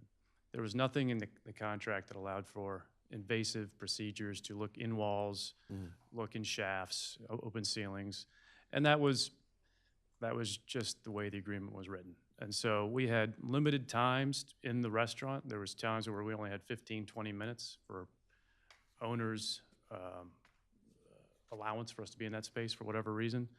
And we honored those things, but it limited our due diligence opportunities for the unseen. Our hopes for this project was that the infrastructure, the parts we couldn't see were sound, sanitary piping, water piping, general wall system structure. And so that was the assumptions we had to make as a team. And generally speaking, in a building this age, it's not uncommon to do so. Is that limitation in terms of not being able to get behind the walls, is that common in situations like this with an older hotel, or is it more common to be able to do more sort of inspection before the deal is closed? I'd say it's 50-50. I think here the challenge was an operating facility, and the owner was very interested in not impacting his guests. Although, we tried to tell him that we could patch it up right away, to your point. But, he was very concerned about his operations. Thanks. I have to follow up on that question because I'm frankly appalled. I mean, it's not like this is mom and pop, buying a little, this is an experienced group of people buying a hotel and not being able to look at the mechanics and underneath the walls. Either you must have gotten the greatest price in the world to willing to agree like this, or I'm mystified, frankly, that and that's not your job. I know it was the Harvey Hanna company that made this contract, but it just seems incomprehensible to me that you couldn't do the thorough inspection that you needed And now, you know, you're coming to us and saying, well, we're losing money, so you have to help us by giving us a variance, when the mistake was made right at the beginning. Well, the flip side to that is what ended up being the most substantial costs, we wouldn't have thought to look for. The things that we would normally look for, we're part of the issue, but, you know, having structural problems, you know, we wouldn't have cut open all the walls to see if the structure was there. We wouldn't have assumed that a vertical pipe of PVC, which, you know, should last for 100 years, had basically worn down to, you know, paper-thin walls. So it's, yes, you could have done more of that, but 75–80% of what we found, wouldn't even have thought to look for. But wouldn't you have had a contingency worked into it that you would have reimbursed yourself? I mean, wouldn't you have expected the worst, in other words? Yeah, the ownership group did have a hefty contingency. It was $1 million, and that got Wasn't blown enough? through pretty quick. No. Will we hear the financials of how we went through that $1 million year? Yeah, I don't want to steal Yeah, Murray's okay. thunder, but Okay. yes. Well, let's jump to some of the photographs since I'm jumping around Yeah. some of the testimony. We've Just- seen them already. Yeah. well, I just wanted him to explain what they are. So, Well, and you guys brought up photographs, and I don't want to dwell on them, but, so we did not take photographs specifically of the knowledge that we'd be in a meeting like this. These are kind of job site photos, so some of them represent what we're talking about, some of them are indicators of what I wanted to talk about in the meeting. So we don't see all the bad parts. All we see is kind of representations of the bad parts. So, for example, here on the left, you can just see that as we pulled drywall off, the walls were coming off with the drywall. And these are structural walls in some cases, they're just exterior walls. The masonry, after we started seeing these walls, we started doing probes in the masonry. This is just showing how we were investigating for the rebar. But in other parts where we had a retaining wall, there was a block wall with no rebar. So the reason we looked was there was a crack. We opened it up, no rebar, so we had to fix all that. This is just an indication of water damage. So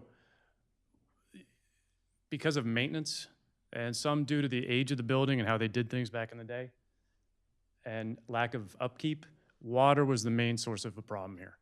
The exterior walls just disintegrated. The interior walls of the rooms actually were rotted and had to be replaced. And you couldn't tell by looking at them because they had vinyl on them.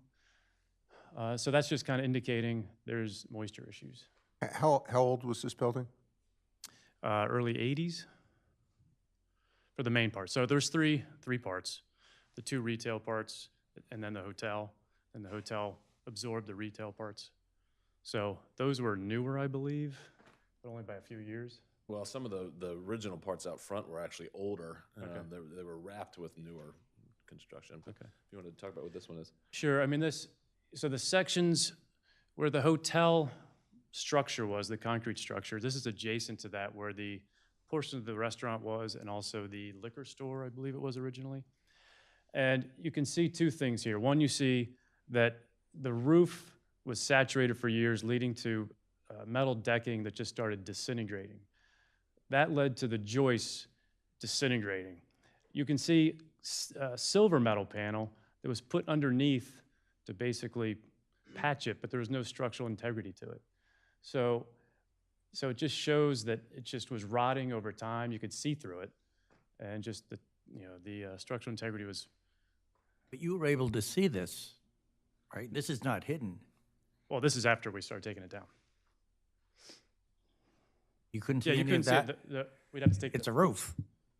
Well, How could you not see We're it? talking before purchase, Right on. after purchase. I'm talking about when they purchased it. I mean, the whole argument is that they purchased it wrong. But Yeah, that was covered. Was there like a membrane on top of that or something? Yeah, the roof had a rubber membrane on it and also okay. some kind of insulation. And the tiles are on top of that? Correct. The tiles were on top of that, or you had to? Oh, that was exposed rubber roof. That was over the. Well, this is a different picture, but But you couldn't see it. couldn't see it. Well, what was on top of it if you couldn't see it? The rubber roof. But you can see the rubber roof pulled back. It's, So again, there was, at the time of purchase, when it was an operational hotel, there was rubber roof across the whole roof, with who knows what on top of that, and then this deteriorated steel structure underneath. correct, That you wouldn't have been able to see unless you peeled back all the rubber membrane on top, I guess. correct. Okay.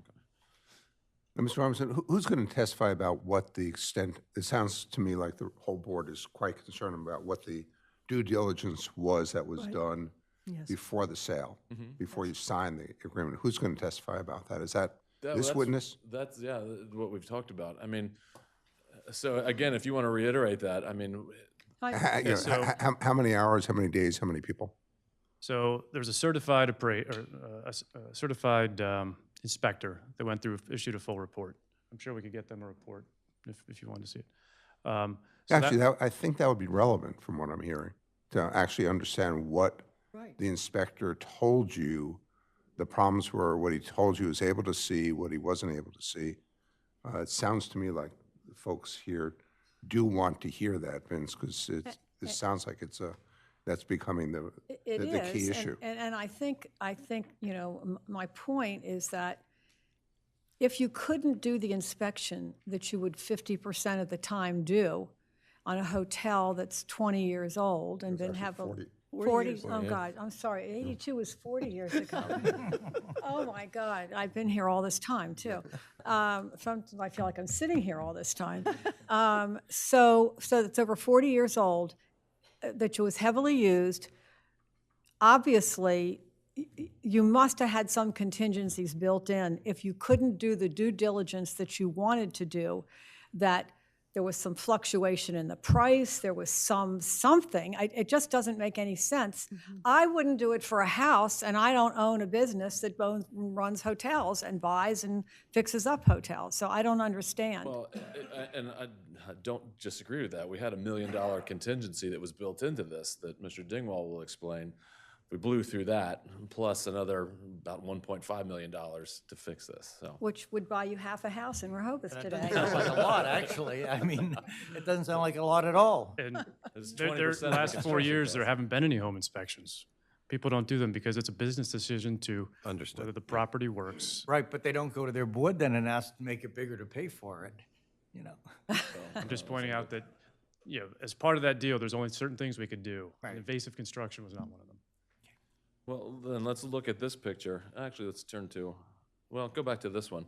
Describe what that is, and was that something that you would have, anybody would have been able to find as part of a pre-purchase due diligence inspection? No, there was a foundation that was offset from the building wall that we had to correct. And only found that because we knew we had a structural issue and took the building down. And then, again, if you could explain what these are. Yeah, so here again, you open the wall up with the drywall, you're pulling off the studs. The bottom there, where it's all light coming through, should be a stud channel and a bunch of studs connected to your wall.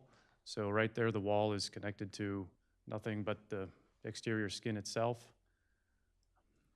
Would this have been visible for anybody doing an inspection before purchase? No.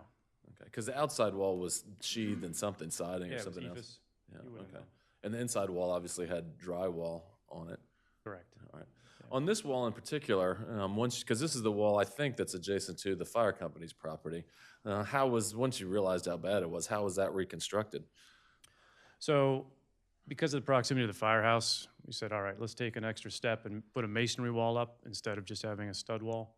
That way, if, you know, since it's proximity to a driveway, we thought it was the best solution.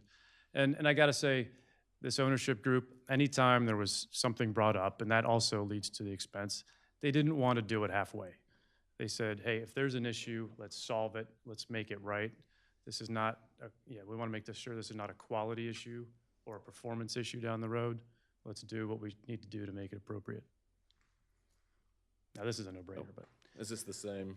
Yeah, so just, this is an example when you open the exterior wall, what you had, obviously a moisture condition, just over time, ate the wall away. And same thing. This is looking at that wall from the fire company's drive aisle. Right. Okay. Is that actually leaning or is that an optical illusion? I think it's an Was it optical leaning, illusion. Matt? Was, yeah. Wow. He said it was optical illusion. I don't. Oh, you think I'm it's not not sure. the? So, Okay. so thanks to Matt, he came out quickly and helped us, go through the process of making this safe and getting it down through permitting quickly. So Matt was there a lot, and he may know better if that was leaning than I do. So if he says it is, I would believe him. Okay, well, I'm going to step away from these real quick. If the property had been vacant, it was a vacant lot, and it had been built. I think we heard Vince say that you wouldn't have built the hotel the same way. In your experience, same thing, wouldn't have built the hotel the same way? Right. Okay. Did you do sort of an informal estimation on the number of rooms you could get within the same FAR that we currently have, the 2.24 or even the 2.0 FAR?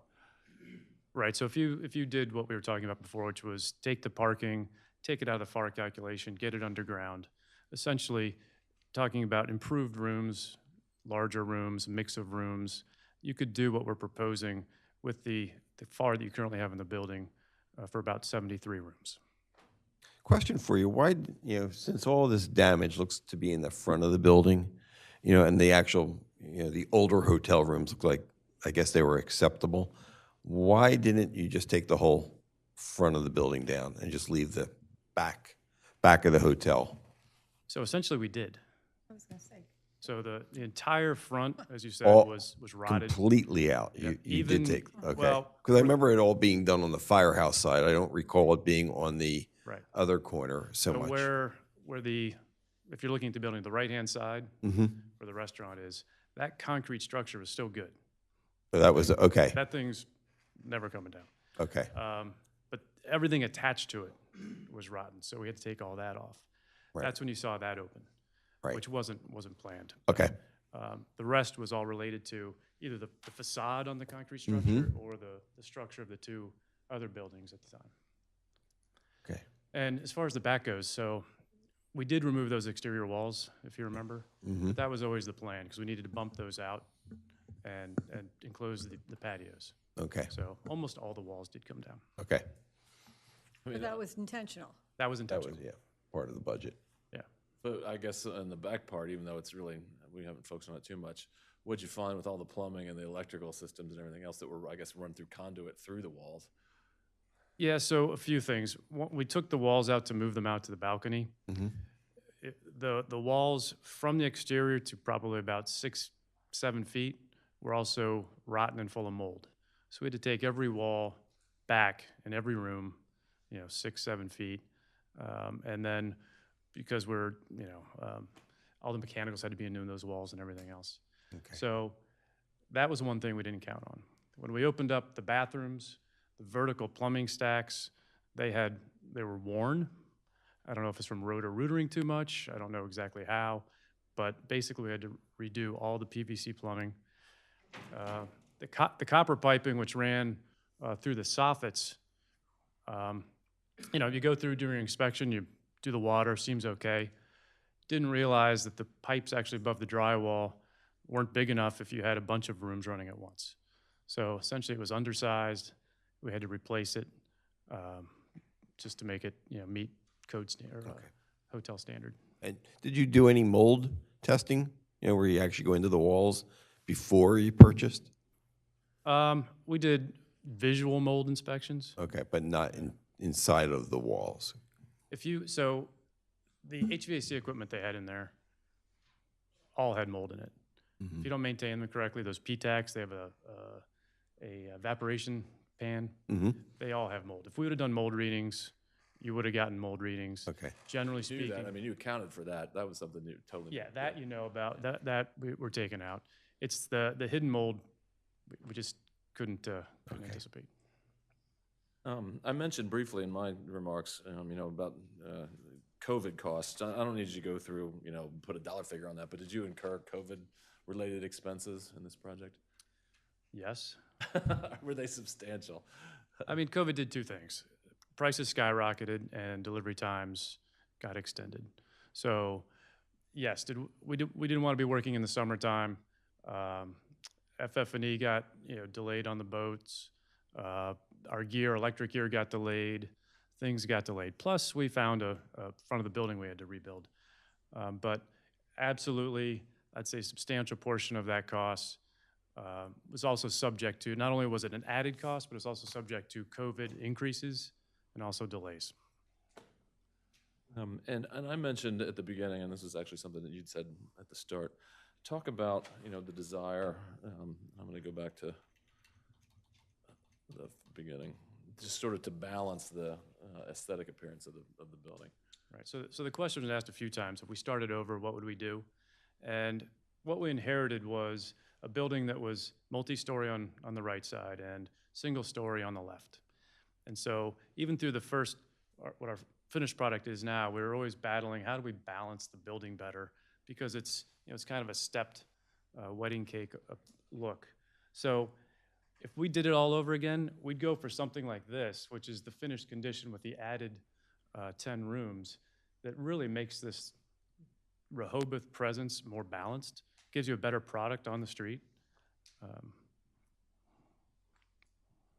Okay, and then I'm going to turn it over to you on the square footage. We heard some questions from the board about the current square footage and, the basis for the FAR. So if you want to talk about that. If I can tackle this. So if you have the page FL1. Yep. Okay. So I'm going to work it a little bit backwards. Fine. But if you look at building addition in the top right corner, Mm-hmm. you'll see 7,639 square feet Yep. of added space. Yep. Okay. So that's what's being added. So that's about a 0.732 FAR. Okay, so I guess ultimately that's what we're talking about, 0.372 FAR. The chart, oops. Go to the glasses. That says building summary to the left Mm-hmm. section. That is 1, 2, 3, 4, 5, 6, 7 numbers that total 78,334 gross square feet. Right. That's the proposed square footage if this plan is adopted. It includes two things. It includes your FAR area, or I'm sorry, the non-FAR counted area, the parking below ground, and also the parking under the building. I'm sorry, the area outside. That's the not building covered, footprint, yeah, correct. right. And it also includes the areas that counted as FAR. So the next column, which says gross square footage, 78,334, then it lists 59,300 gross square footage included in FAR calculation. So it's saying that of that 78,334, Bless you. only 59,300 Yeah, is now and- your new. Right, and that's calculation. the additive values of, to the left, the first box, the LL through floor, floor 4, excuse me, that's 59.3, exactly. Yep. Right, Yes. I got So- that. So then you see that it's a floor area ratio of 2.89. I think Vince explained the alternate method, which really isn't an alternate solution. It's just an alternate way of thinking about it. I don't think that's Yeah, all right. really we're talking Well, about that. yeah, I don't even know why it's there. If we're not Yeah. talking about it, why is it here? It was a conversation we had early on. Again, if we'd built this from scratch, the parking would have all been underground. Where would that have gotten it to if we just subtracted out the parking? So that Right. was the 2 point. I have a couple of questions, and I'm back to what I started with earlier today. If up in the upper right corner, building addition, you have by floor what you're adding, the 7639, right, in the upper right corner? Yes. Okay. But if I take the difference between the currently stated, as I understand it, 45,920 square feet currently, and I take the 59,300 that we just talked about. The difference there is 13,380 square feet. I don't understand why it seems disconnected to the 7639. I think there's an adjustment we need to make in the letter. In what? In the letter, or is that in Mr. Janice's report? Because that was In the, what? the 40, I don't have the report. The 45,520 920? is in the building inspector's report. Right, okay, then let's solve it. I mean, tell me what I need to understand. Well, It's very disconnected at this point. I guess where I was working from was that we know there's 7639 square feet to be added to the floor plan. Which is all within the footprint of the building. So, based upon the calculations we have, there might be some disconnect we gotta figure out. That's a lot of disconnect. But still the 2.89, I mean, I think, The 2.89. yeah. Yeah, but what makes us think that that's right? Yeah, Because exactly. Matt's report says it's an increase of 13,317. That's right, You're saying it's an increase of 7639, which is a right. virtually Huge. 2-to-1 difference. Well, unless, the difference between that is about the difference of the covered parking, correct? Well, There were the parking counts in FAR. We yeah, just the said you weren't going to, difference is 5,700 or so. Is that right?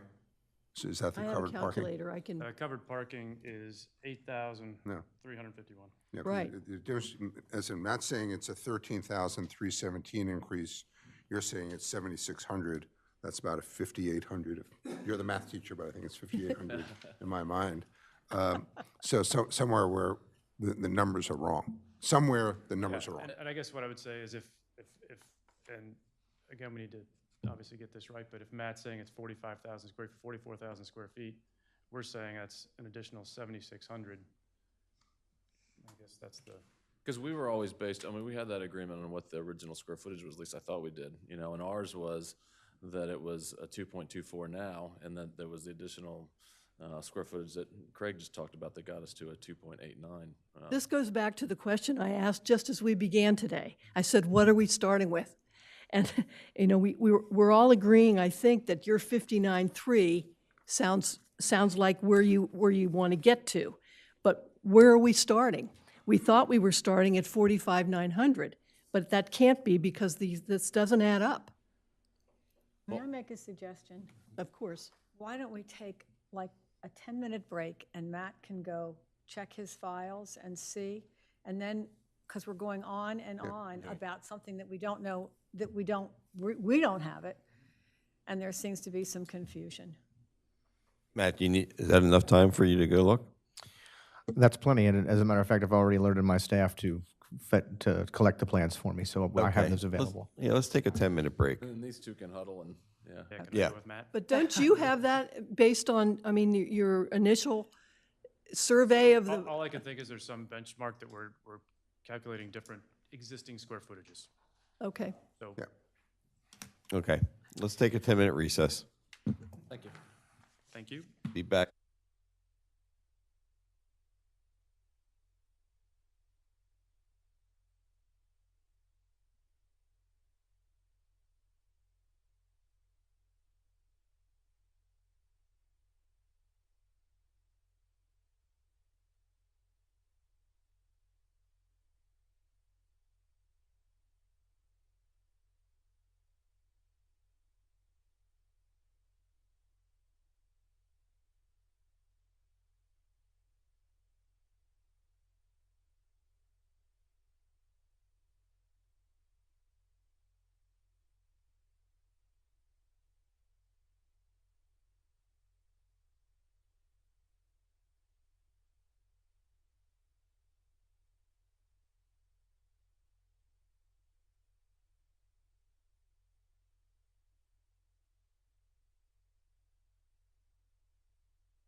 Okay, I want to turn it back to Vince. Thank you very much, and thanks for that break. So I think we've all kind of huddled, everybody, in different groups.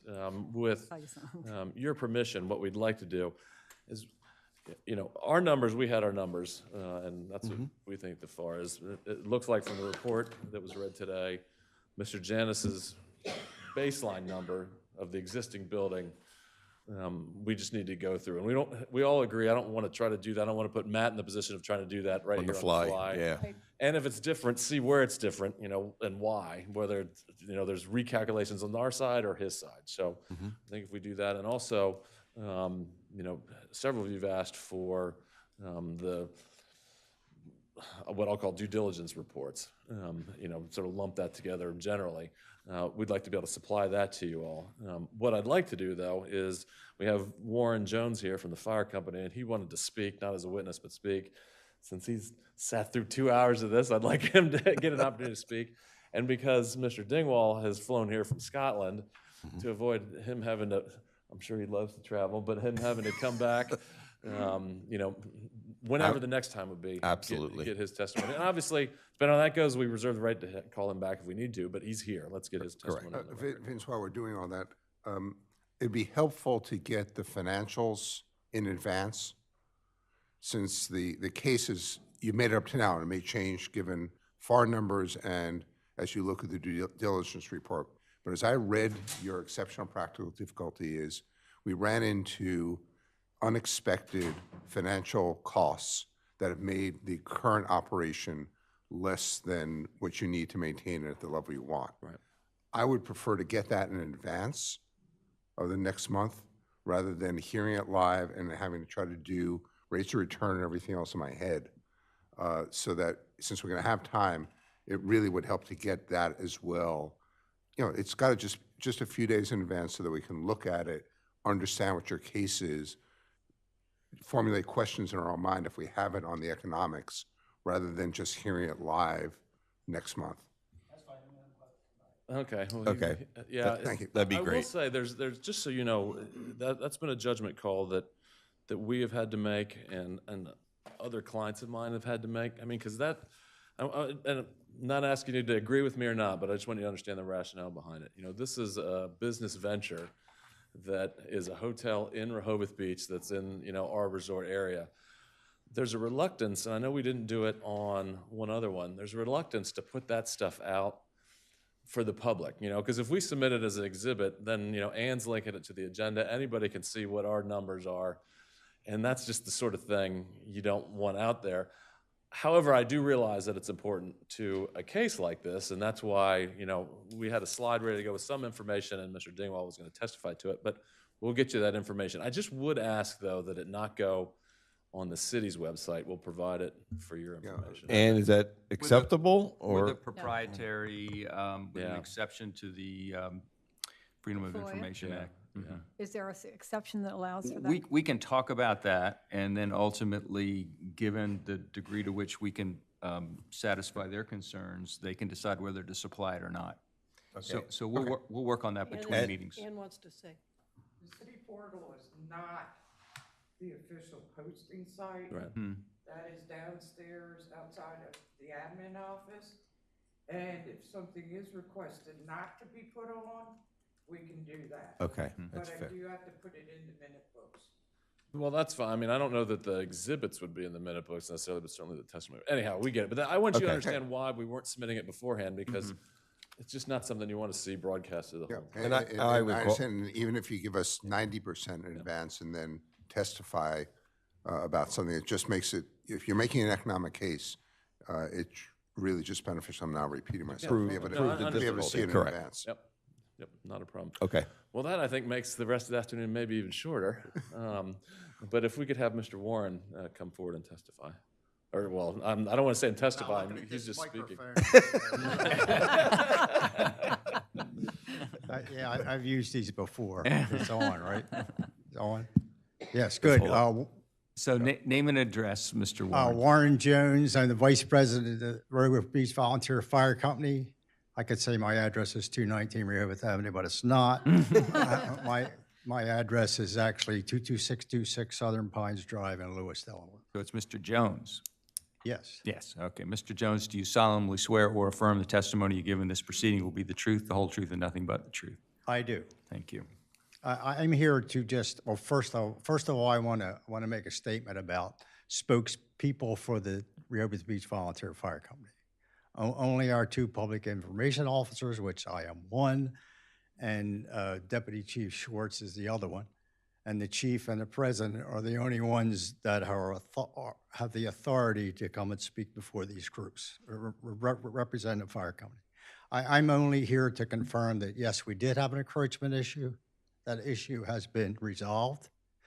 We have signed an agreement with them. Agreement has been notarized and filed. So it's, I'm sure it's someplace out there where you all can grab a hold of it. Unless you have any other questions for me? Thank you. Thank you very much. On behalf of the My citizens. wife needs me. Thank On you. behalf of the, There weren't any, There was a fire somewhere.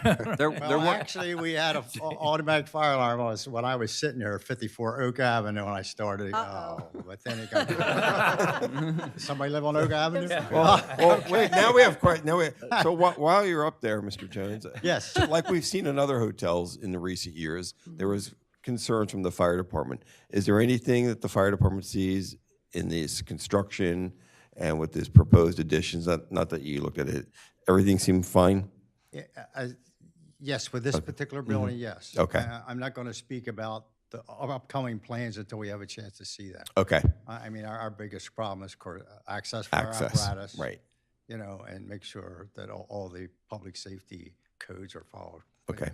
All right, thank you. Thank you, sir. thank you for your service. And you've heard what we've presented. I mean, do you think any of this will adversely affect the fire company, being next door neighbors? No, we try to be good stewards. So you know, I've seen what your plans have been from the beginning, and we're satisfied with them. Okay. I don't see anything Okay. that we'd be affected by. Our biggest problem is the driveway between, and we're working on some issues there with that. But no, we're good with the building Okay, the way it is. thank you very much. You're welcome. My pleasure. Thank you. I'm glad you stuck around. Well, I think, you know, I had this fantastic closing statement to make, but at this point, we're going to put that on hold because we're going to come back with the financials, maybe not in this order. Craig and Matt are going to see where we together. are on the existing structure. You want Murray to speak? No, we're, just because at this point, I think it'll, and he'll fly back from Scotland. It's a better Okay. presentation. It sounds like, you know, if we've got that financial information to you all, with the understanding that it won't go out public. Barry, did we have a member of the public who I don't wanted know, to speak? Walter, or did you want to speak at all? Who's the waited? public hearing will remain open for testimony when we reconvene. Correct. And, you know, the board will not discuss this Understood. at all amongst ourselves, and we will wait for Yep. you to come back. Next steps will be, well, let me ask this. Do you, just so I know, particularly with Mr. Dingwall with travel plans, do you want to hear from us that here's the information, we've talked to Matt, please put us back on an agenda, or you just want to put it on an April agenda? It's up to you all. And I do not know what the April agenda looks like, if there's anything at this point. They have one other one. One other one? Okay. I think we can handle two. What's the date? Do you know the We April moved date? it. We moved it because of Passover. 29. April, okay. My son's getting married, but I'll be back home by then. Yeah, we moved it. No, April 29th, I'll be home. Didn't we move it? We moved it. No, I said April 29th, I'll be home. I couldn't remember. We moved it, though. We moved it because of Passover, didn't But we? we moved it to the 29th, didn't we? Oh, Right, there's like 5, that's the week, the month, there's 5 Mondays. Adjournment meeting is April 22nd. It was moved To the 29th. 29th. Right. Yeah. Because of Passover. thank you very much. Thank Thanks you. for the clarification, Ann.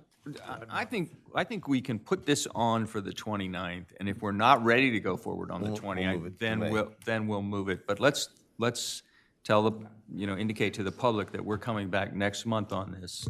And if we can't for some reason, then we will advise the public. Just wanted to make sure that we were not making any Matt? assumptions.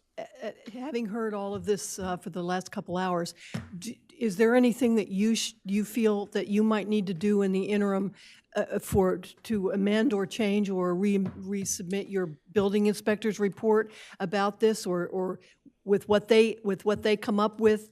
Would that change, So the things you're saying, or? Sure, I won't speak for the applicant, obviously. Sure. But I can tell you that the answers lie within the documents that have been submitted here.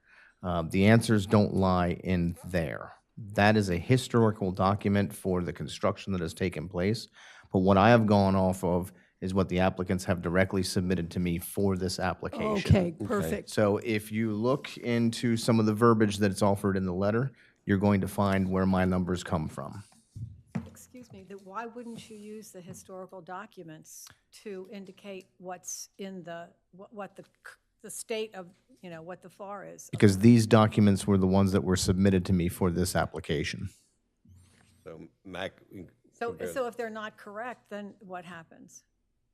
If they're not correct, that this is the information that's provided to me that I make my interpretation But I guess from. what I'm asking is, you mean you just take anybody's numbers and you don't verify them? No, I certainly verify numbers. Well, so if they said that it's so many thousand square feet, you don't go back to the original plans and document that? If I have those plans available to me, sometimes I absolutely will. Okay, thank you. in the I don't think I understand. yeah, I want to go back to I that don't think statement I again. understand what we're going to be getting. If there is a case where you do not have, not this case, you do have the materials, but if there's a case where you get an application and it's not supported by construction diagrams, should you alert us in that building inspector report to the state of, I either have this material to get to Jan's point, or I do not have this. I'm taking the application at its value. At some point in the future, you will get construction plans, but at that point, we're past our approval or disapproval. So is there a way in the future you can add words to that effect in the building inspector report? Yeah, I certainly could, absolutely. And I do always verify what information we have on file and how it relates to the application. Got it. I might not speak directly to those documents because really I'm going off of what has been submitted for the application. Right. As I'm sitting here hearing this, two things come to mind. One is this is the unusual situation where we've got in a commercial building, an existing building, so we have an actual number. To Mr. Brandt, to your description, like on any of the other hotels, it's, totally speculative because it's a set of building plans that aren't fully engineered because you wouldn't fully engineer them unless you got the variances, and so to your point, you could get to the end and it ends up being a number that's Surprise. Right. totally different and somebody's coming back here. The other thing that strikes me is that probably, I don't want to jinx it, but from what Matt's saying, his number wasn't based off of the as-built plans that were there. Probably was based off a takeoff from, our plans. And I'll bet that if, and we had the number, I guess to your point, what we should have done is this is the number currently. You still would have had the question, well, how do we know that's the right number? But we would have said, this is our number. I think once Matt and Craig get together, we can say, well, this is how we came up with it. He may say, I agree or I don't, but at least we'll know where we are. Okay. Yeah.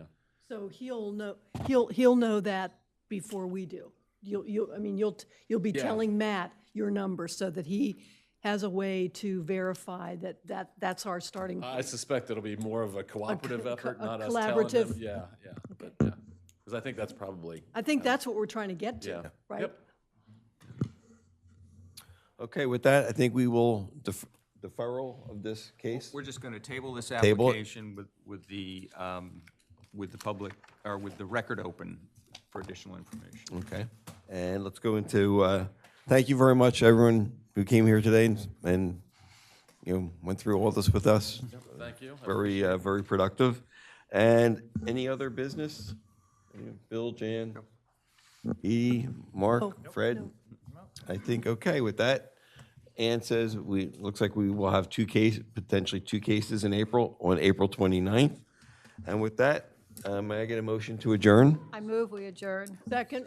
Okay, all in favor? Aye. Thank you, everyone. Thank you. And is the other one a house or is